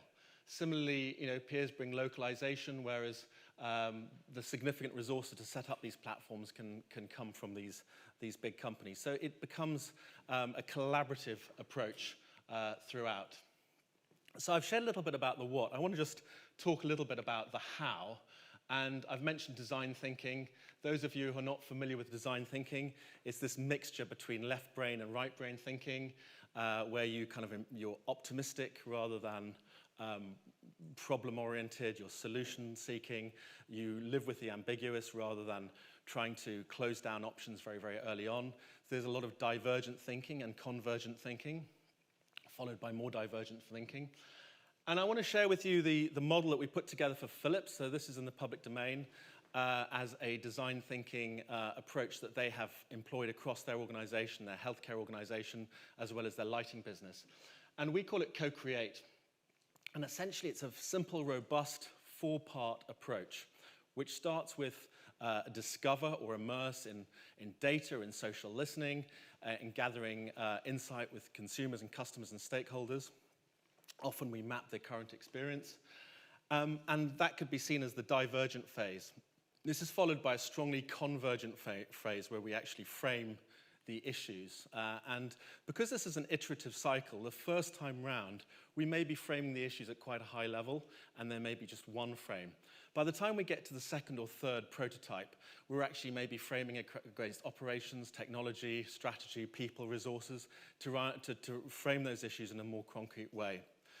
And each time we iterate around this, we go from a sort of a gas to a water to a solid. We become more concrete.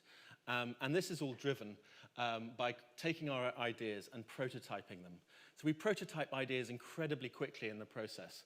I was working on a baby weaning device for Philips recently, and within 8 hours we were actually stuck there with guns. Not real guns, glue guns, creating prototypes and presenting them back to stakeholders, keeping stakeholders right in the center. In the old days, that would have happened probably after 8 or 9 months. And the best thing about design thinking is that you can actually see what's going to work and kill the things that aren't going to work quickly. Because in these big organizations, once something has momentum, it's very, very hard to stop. People's career on the line, people are invested a huge amount. And there's a lovely example where Philips got excited about lighting for education, because with the right lighting, children study better, their concentration is better, it's well proven. And it took them 2 or 3 years, many millions, to actually get to the point where they were trying to market this. And suddenly they realized they had no route to market for educational products, and schools had no budgets, and the whole thing died. Whereas in a design thinking approach, that would have been fleshed out very quickly in the fast iterations. I'd like to just talk quickly about 1 or 2 of the mindsets. And design thinking approaches by themselves, it's not a process, but it requires this bias to action. It requires us to have rapid prototyping. It requires us to look at failure as something that we embrace very, very quickly and early on. It's kind of a very human way of doing innovation and problem solving. So just the last couple of slides. So where's this all going to happen? Well, I don't really know. This is just a supposition, really. We're seeing it happen in transport and accommodation. But there are a number of other territories where we can already see the sharing economy moving ahead in different ways. In energy, education, food, employment, justice, water, transport. We're seeing emerging companies and emerging business models that are going through that cycle of failure and reinvention before starting to come to something that actually works and is solid and robust for the long term. And I just think the example of Seoul, this is going to look so early days in 10 years' time, but it's actually still so brave. Seoul has embraced the idea of a sharing city, and you have things like the open closet where you can go and share clothing. You have a tool library where you can borrow tools, okay, set up across all the municipals and precincts. I really wish there was a genuine car sharing facility in Seoul as well, because we know that sort of cars are actually not being used, that asset, that capital is not being used probably 95% of the time, maybe 98% of the time, but no doubt they'll move on that. They also opened up public buildings.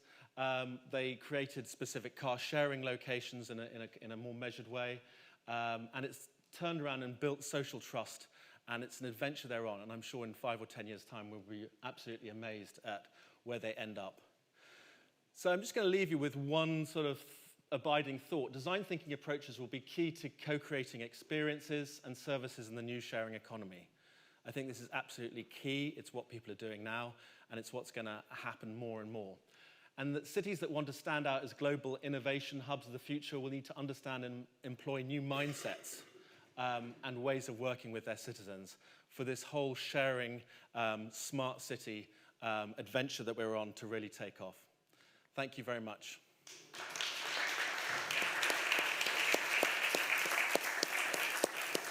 So, but before I introduce our last speaker of the morning session, Stephen Lorimer from the Greater London Authority, one comment about sharing economy, which is quite interesting, is as Toby Hall has joined us, CEO of MMX, that operates many of the new domain registries, and one of them is .fashion. When Toby and I got together about mapping strategies for several of the different domain extensions that are now being developed by DigitalTown, one that really resonated with me among several was .fashion. Hearing the example of the Korean sharing closet actually resonates with me very much. I have a wife and 5 children, 2 daughters, and so 3 women in the household. I've noticed a pattern. You know, dresses get worn once or twice, but if they've been photographed in social media, then the dresses don't get worn again. And I think this is a relatively common problem among women in particular. Guys are a little bit more indifferent about how many times we get seen wearing the same hoodie or whatever. But in the case of women, there's a certain, I think, rule of fashion that says you can't be caught wearing the same red cocktail dress twice in sequence on Facebook. And so this notion of being able to actually have everyone who wants to rent out their closet having essentially a .fashion, which has their inventory of all that is in their closet, and now the ability to rent or sell the contents of the closet, all mediated through single sign-on, and of course correlated to digital reputation. So if you're a good actor or a bad actor in that sharing economy, there's a positive or negative consequence. So that might, London.fashion might end up being a search engine for finding something that somebody else has in their closet. So with that as context, Stephen, would you share some remarks?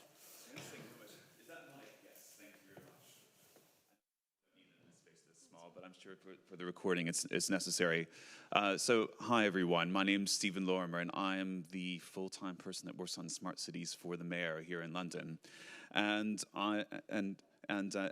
I was pleased that during London Tech Week, which is now London's largest technology festival, I think we have 55,000 people attending events during this week, including this one. And I saw that there was a conference that was done specifically on smart cities that's being organized by Rob. I just kind of stuck up my hand and said, hey, that there would be a good audience to be able to explain what we're doing in smart cities and what we're doing to try to work on the idea of digital identity, helping people have access to public services, and helping people improve their quality of life as well.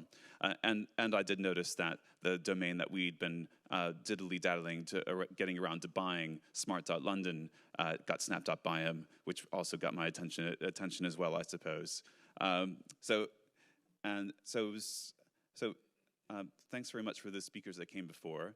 I'm sure the mayor was very pleased to hear those jokes about Donald Trump possibly using terrorist attacks to score points, especially over Twitter. Probably less pleased about the kind of jokes about Corbyn possibly being an anti-Semite, but hey, that's politics. That's rough and tumble. That goes on here. So. What the mayor had done this week when he opened London Tech Week, he outlined his ambition for London really to be a smart city.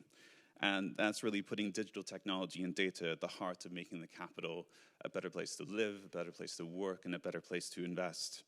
And that technology is really essential to solving the economic, social, and environmental challenges that we face. And we really would be amiss if, as London's governments, as many of you probably know in the room, we have 33 independent cities, 2 of which are called cities, the rest are called boroughs, that exist within London, and the mayor does not deliver all the public services. He just delivers transport and policing, and all the other ones are run by councils which may or may not be controlled by the same political party as he is. And to really take advantage of the huge tech ecosystem that is developed here, and the massive amount of investment and talent that comes from throughout the world.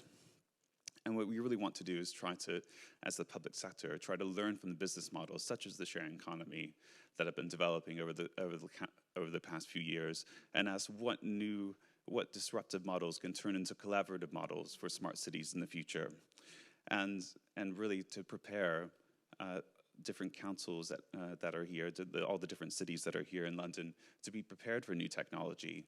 If you go around to chief executives in public sector organizations and you say, what's blockchain? They go, yes, I know what it is. Then you say, what does it do for your lines of business?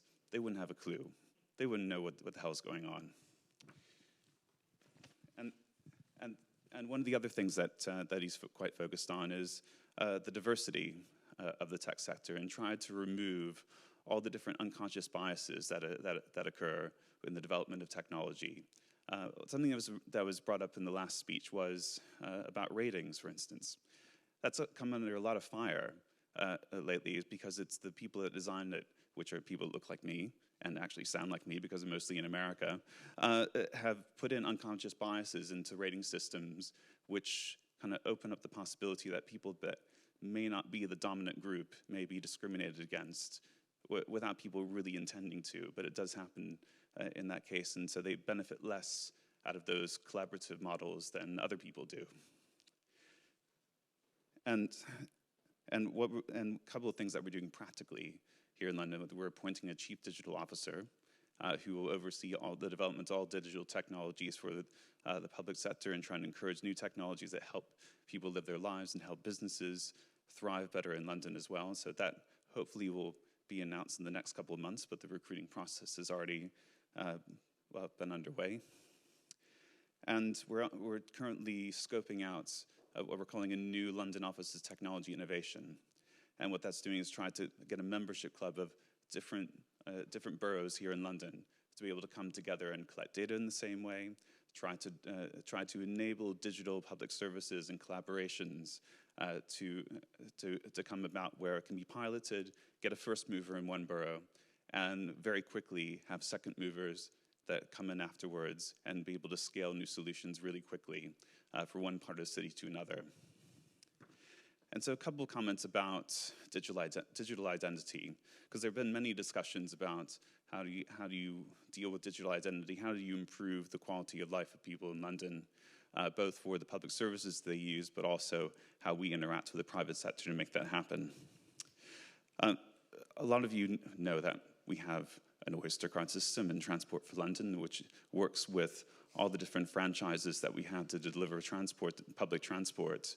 But there's lots of thinking going on within the organization of how do you create something called mobility as a service? How do you have a single point of contact to be able to pay for everything from public transport to renting cars from Zipcar off the street, to even renting a bicycle out of a local shop as opposed to out of the dock of the Boris bike system, and there's still lots of questions about how that might be delivered in the future. Is it a single payment provider? Is it multiple gateways that happen? Because there are models about multiple gateways of proving your identity and paying through that have been developed by central government. and that's called the gov.uk Verify program, where you verify your identity through multiple providers, be able to access things like the tax system and the self-assessment tax system, and also to be able to sign in to verify your identity for getting a driver's license within the UK as well. You can verify yourself from everyone from Experian to the post office to charities that are set up to protect digital identity. I think there are about 7 that are set up already. And they're moving to try to get to the local government level. So there are a couple of pilots that are happening right now, one of which is actually happening here in Tower Hamlets, which is the borough that we're sitting in now. And what they're concerned with is people that don't quite have the identification paperwork on hand to be able to apply for social housing. So these are people who are pretty destitute. They've never traveled abroad, so they don't have a passport. They've never driven, so they don't have a driver's license. They might have never voted, so they have no record on the electoral roll. So where do you start? Where do they come from? And often they might have been born abroad as well, so it creates all kinds of complications. And so they're trying to work through all the different pieces of financial information that you can put together to be able to verify identity, so you can get somebody off the street who's currently homeless and actually get them into the first step of getting on their feet and getting them into social housing and hopefully becoming a more productive member of society because they have a roof over their head for the first time. So a couple of concluding remarks in there about digital identity and getting some business benefits from that. Yes, we have a resident focus for now. And I do say resident because I think in the context of Brexit, we have to talk about residents of London, not citizens of London, because then you get into, do you mean a UK citizen and the exclusion of other people? And so I'm trying to use that language as best I can as well. But also how businesses can benefit from this. And obviously there's a much lower level of knowledge that's needed and verification that's needed to enable that to happen as well. And I really want to see the kind of ideas that are originating here in London to be able to prove here in London and be sold to world cities abroad is something that the mayor is very keen on as well. And kind of one final thought to finish is that the idea of interoperability. How do we develop smart city solutions where new providers come on board, kind of overtake ideas, maybe even this one gets overtaken in a few years' time? How do actually public services take on ideas like this? Maybe it's a provider for a few years, but the data is being collected in a way which enables government to be very nimble and be able to move on to the next provider when an even better idea comes along or a better delivery mechanism comes along. Because I know that for too long, we've been stuck with kind of the likes of Toshiba or IBM have been kind of locked governments within huge long-term contracts that are, and the way that they collect data, whether they handle it, have kind of locked governments within that. And obviously they're not very happy about continuing that in the future. And hopefully smart city technologies and collaborative business models will be one way of overcoming that difficulty in the future. Thanks.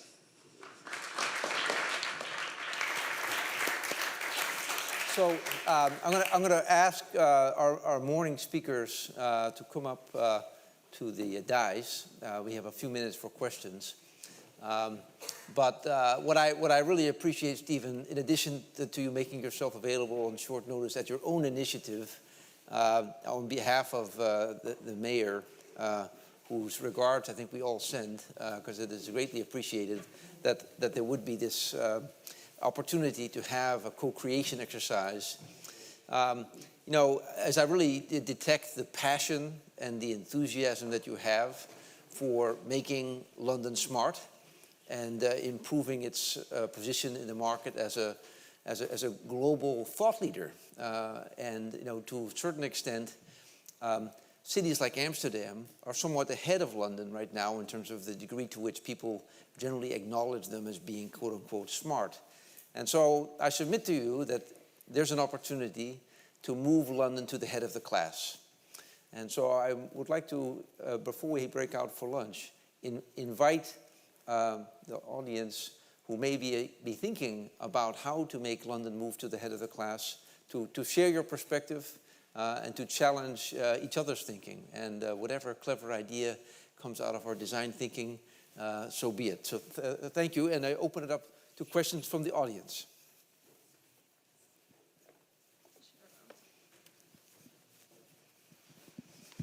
Yeah, please.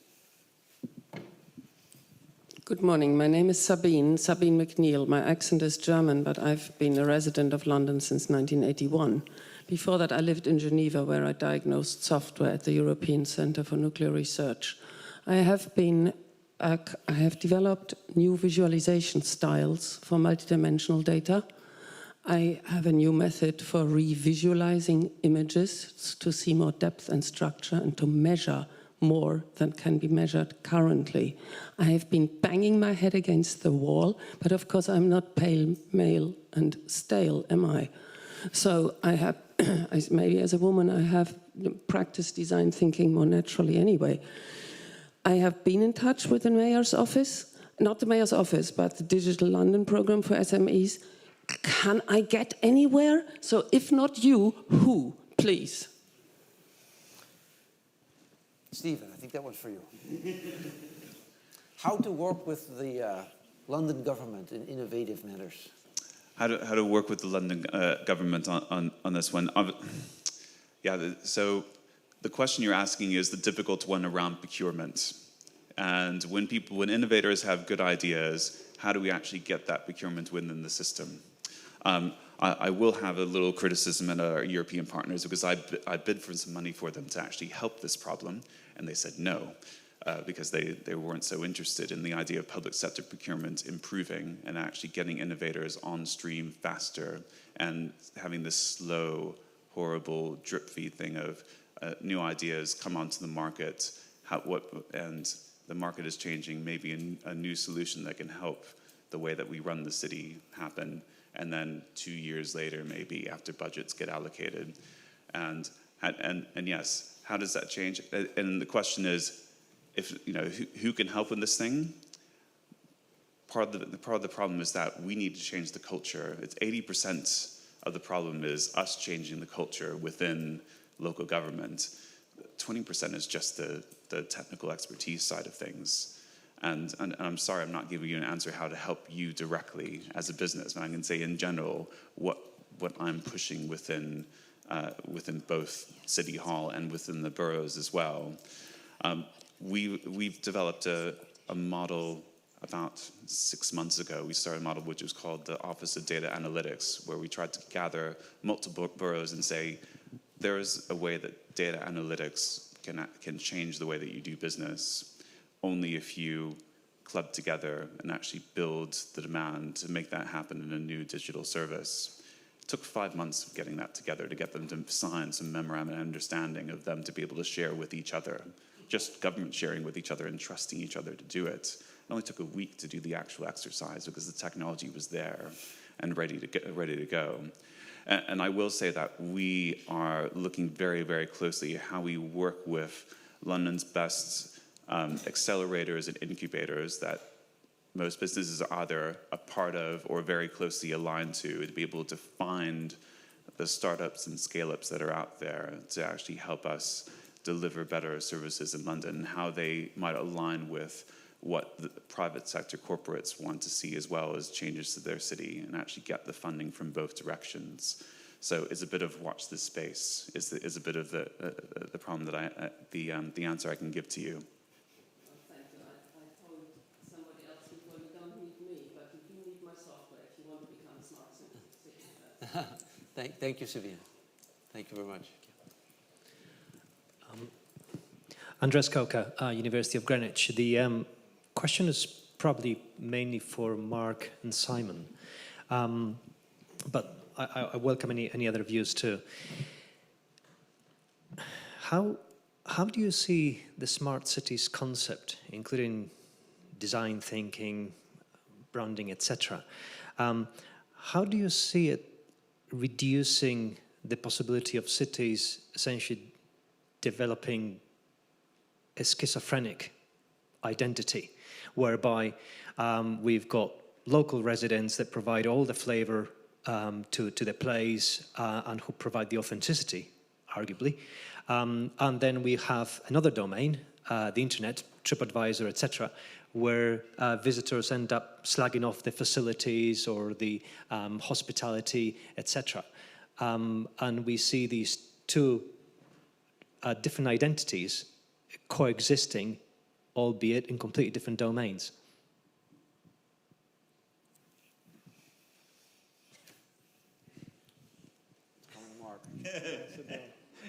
Let's see what I can contribute to that. When one visits another city, one of the reasons why one does so is to absorb the spirit of the place, right? I come to London because I want to get to know the people of London better. I want to get a better feel for what it's like to be here. And I think the concept of a digital city supports that pretty strongly, where now London, the people of London can have their own personality in their city presence, and that's something that I think we should value, not worry about. At the same time, we are in a very interconnected global world, and there are certain things that are shared, and it's going to work very well for everybody if we have a common sort of set of practices or infrastructure underlying it. So I think the way I read your point really is that there is this tension between the local, which is valuable, and the global, which is valuable, both of them. And Andres, thank you for the work of the University of Greenwich. Some of you may be aware that the University of Greenwich has actually been doing a tracking study measuring the reactions to smart city issues pre, during, and post-launch of Smart.London. So we have some data from prior to the launch, and upcoming next, being able to measure during the launch, and then post-launch, and using that also to inform economic impact analysis that ultimately will be, I think, helpful for the University of Greenwich to secure EU grant money that ultimately will be able to replicate this success formula. So thank you very much that the University of Greenwich has been such a helpful partner in this new endeavor. Hi. One more question here. Brendan Gilmore, it's a general point. I really buy into the diversity point you were making earlier and how rich that is and how it enriches us all. But equally, there's a point being made about personalization of the internet. And I wonder whether that's in conflict and what your thoughts are on that, because if I take a box that says I like Italian food and then only get Italian food sent to me, how do I ever try Japanese food? That's a small point, but how do we keep that diversity there? How do people have new experiences if they're living in an echo chamber? And I wonder, is that reflected in what we've seen in politics in the last couple of months? That people are only listening to the people that they associate with, and therefore they're voting in those patterns. I think this is on, isn't it? Yeah. Can I try and answer that, and also the bit of the last question as well? See if I can tie them together. Going back to the question of the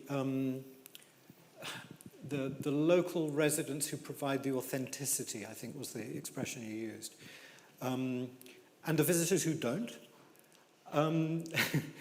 I think part of the authentic recipe of London is the fact that there are so many people here who weren't born here and don't live here. And I think that one of the interesting challenges for what digital can bring to this is a more peaceful, more productive, more effective merging of the two, so that they don't look like two different tribes staring at each other across a divide. Tourism. Now there's an interesting business, right? The largest industry in the world by some measures. What does tourism consist of? Most of the time it's rich people going to look at poor people. And it's beginning to face a gigantic backlash, because wherever tourism is most successful, it creates most resentment on the part of the poor people who actually have to host these millions and millions of people who come in and trip them over when they're trying to perform their daily tasks. And again, these are issues we're going to have to deal with. So I thought I was going to say something useful, but I'm not. The better we can find ways of integrating those two tribes, making them seem less like two tribes and more like friends who haven't met yet, as the old cliche goes, the better a job we'll be doing. Now, the other thing I failed to do is to weave that into the answer to the other question.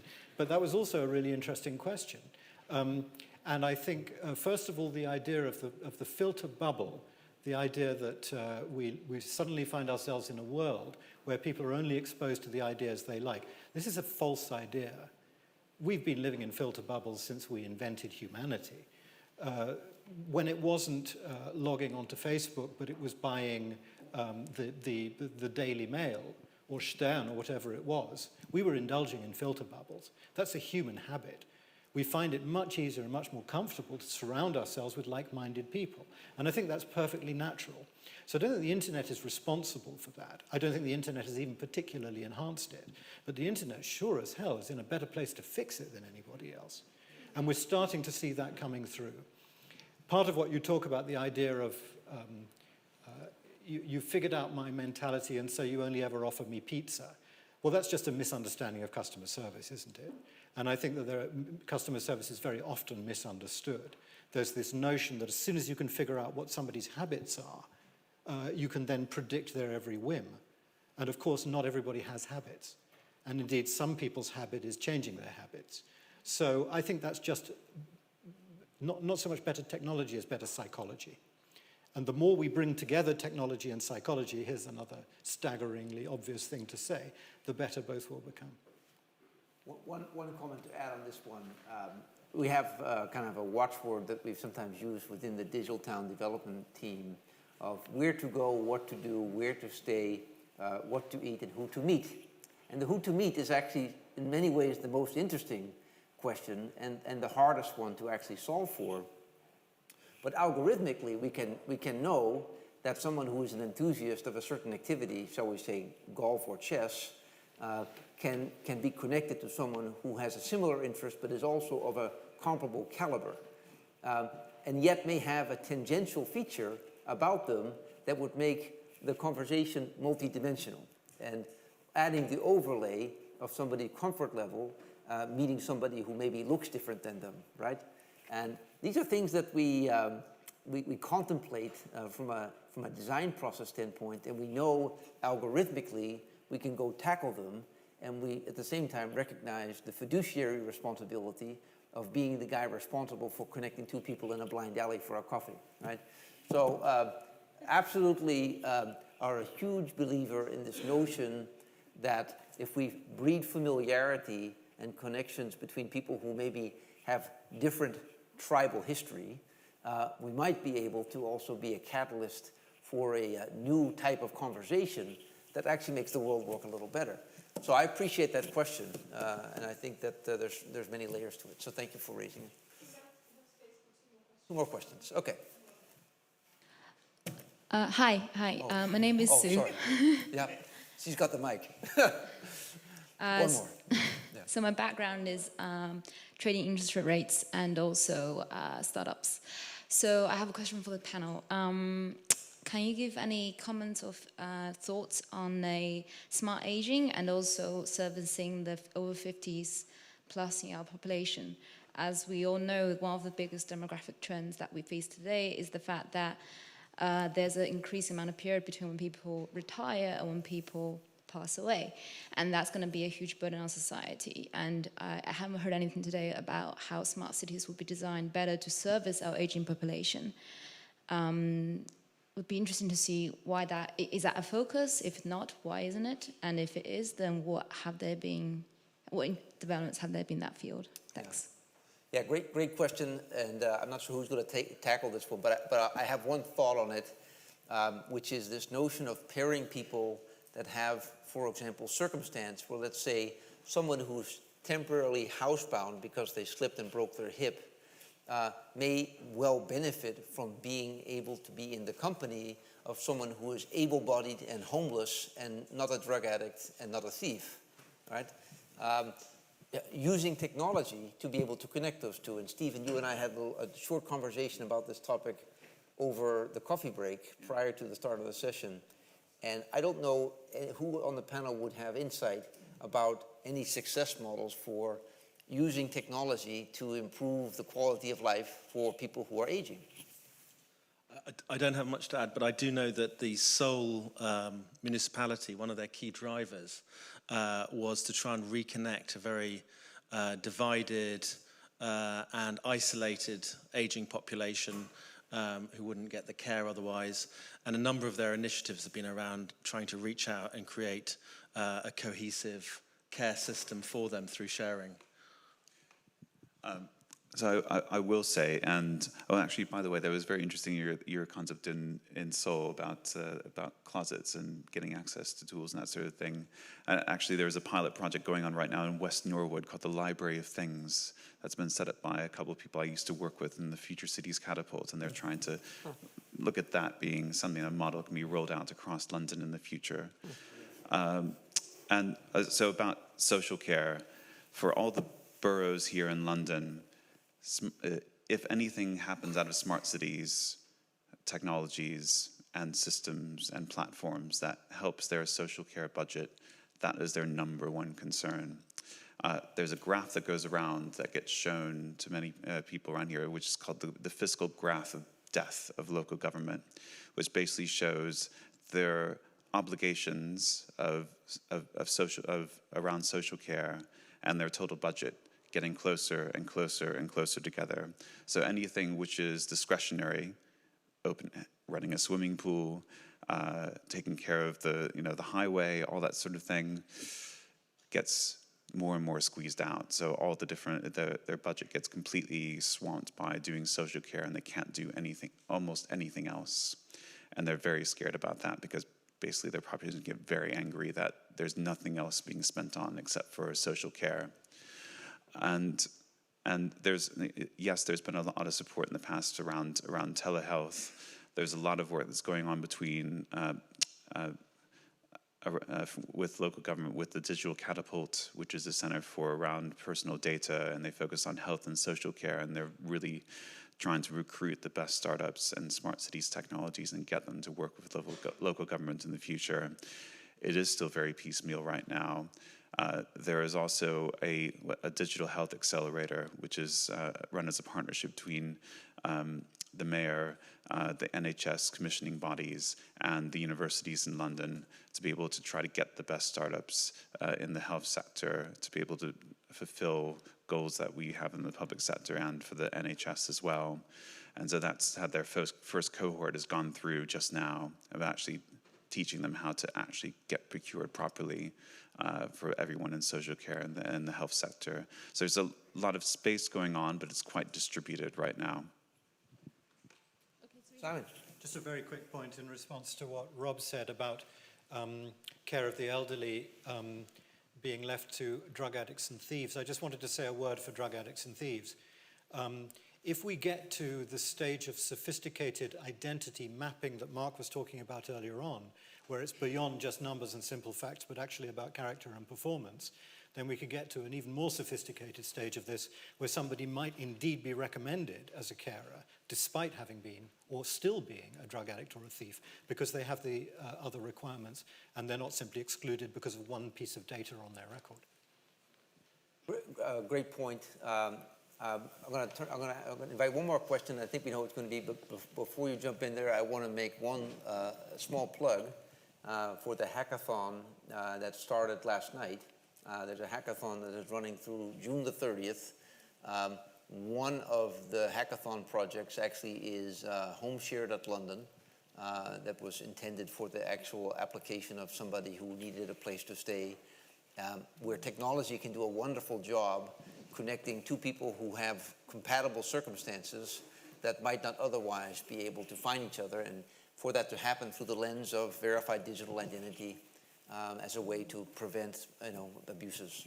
So one last question, and then we'll go to the break.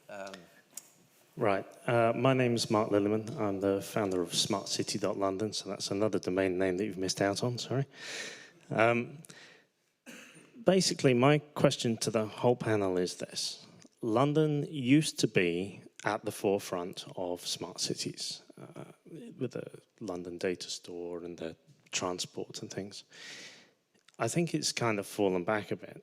So my question to the whole panel is, what would you say would be the next steps, the most urgent steps that you would take or recommend that we do, quick wins, to try and bring London back up the rankings again? Not that it's a competition as such, but, bring us back into the forefront. Right. And I noticed... Great closing question. Yes. 30 seconds or less. Simon? For me, the future of London is a little bit like the future of the UK in this new Brexity world.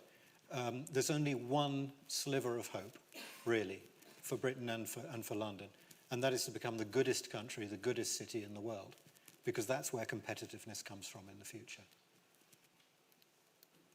Steve? So we'll say that, well, as somebody who works for a city, quick wins, question mark, is that what it's all about?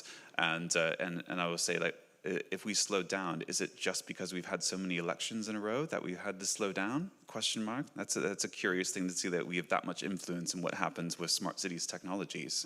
Because I thought business was meant to be driving everything.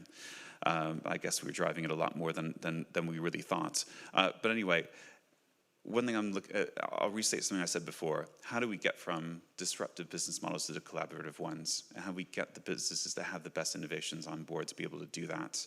And one example of how we're doing that right now is actually we just launched a clean tech incubator as a cooperative business model between the mayor and clean tech businesses to try to solve the air quality and environmental challenges which are so pressing for him right now. So more of that to come in the future. Continue to attract the best talent, because as Reed's law of networks, more great people come here with great ideas, attracts more great people. So we need to work out how we keep the doors open, keep the best brains coming in here, and recognize the diversity over the centuries, from the Huguenots to the Germans coming, after the war and before the war, to the Polish, have all brought something new and fertilized and stimulated great ideas and pushed London forward. I'm at a bit of a disadvantage since I don't live in London. But one of the things that we're seeing that is very challenging, either at the local or the state level, that is probably at the forefront of the challenge of figuring out how do you credential, how do you give access to the entire population, not just a specific demographic that might be easy to credential. In a lot of times, in a lot of cases, the people that need assistance most are the disadvantaged. I know that we have a big problem in the United States with homeless veterans. By definition, they don't have an address. So how can you identity proof someone when the standards say you need an address and they don't have an address? So I would say that look at the entire demographics of the population and don't discard any of them, and work with the different municipalities and localities to understand how am I going. It's easy to identity proof and give credentials to baby boomers and Gen Xers. Millennials become a little bit harder, and then certainly the elderly become even harder. So that would be one of the things I'd definitely look at. So coming here as an American, I'm struck, and I'm a New Yorker actually, and I'm struck by how extraordinarily diverse London is these days. So building on something Simon said this morning, I think the challenge here is how do you harness the diversity and bring it together as a cohesive community, because when you do that, the benefits of diversity emerge and brilliant ideas come about. So I think that's what it would mean to bring London together as a digital city. Yeah, so great thoughts. And I have one challenge, I think, for the Greater London Authority, which would be to provide every citizen of London by the year 2020 a verified digital identity, whether it is of the highest standard, a biometric from a retina scan, or something lesser. I think what you'll find as we talk to some of the developers that we interacted with yesterday at a couple of co-working facilities, as there is a tremendous amount of innovative capacity to develop applications. But you need a certain modicum of interoperability, both in terms of being able to secure initial uptake and adoption from early adopters of the application, but also the ability to give great ideas scale. So I think actually what would happen with a single sign-on or verified digital identity framework for London is that London would not only unleash a massive amount of innovative capacity, but also would become a city on a hill. It would become, once again, the role model for the Western world. And as I remarked when we first began working with Greenwich, I said the future starts here. Greenwich Mean Time, of course, the future starts here. And so with that, I want to thank our panel. Please join me in applause for our panel.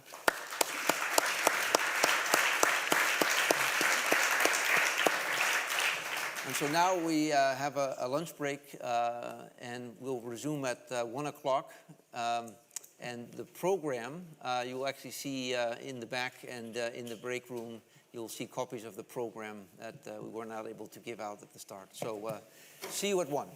Thank you again. Lunch is served right across the hall.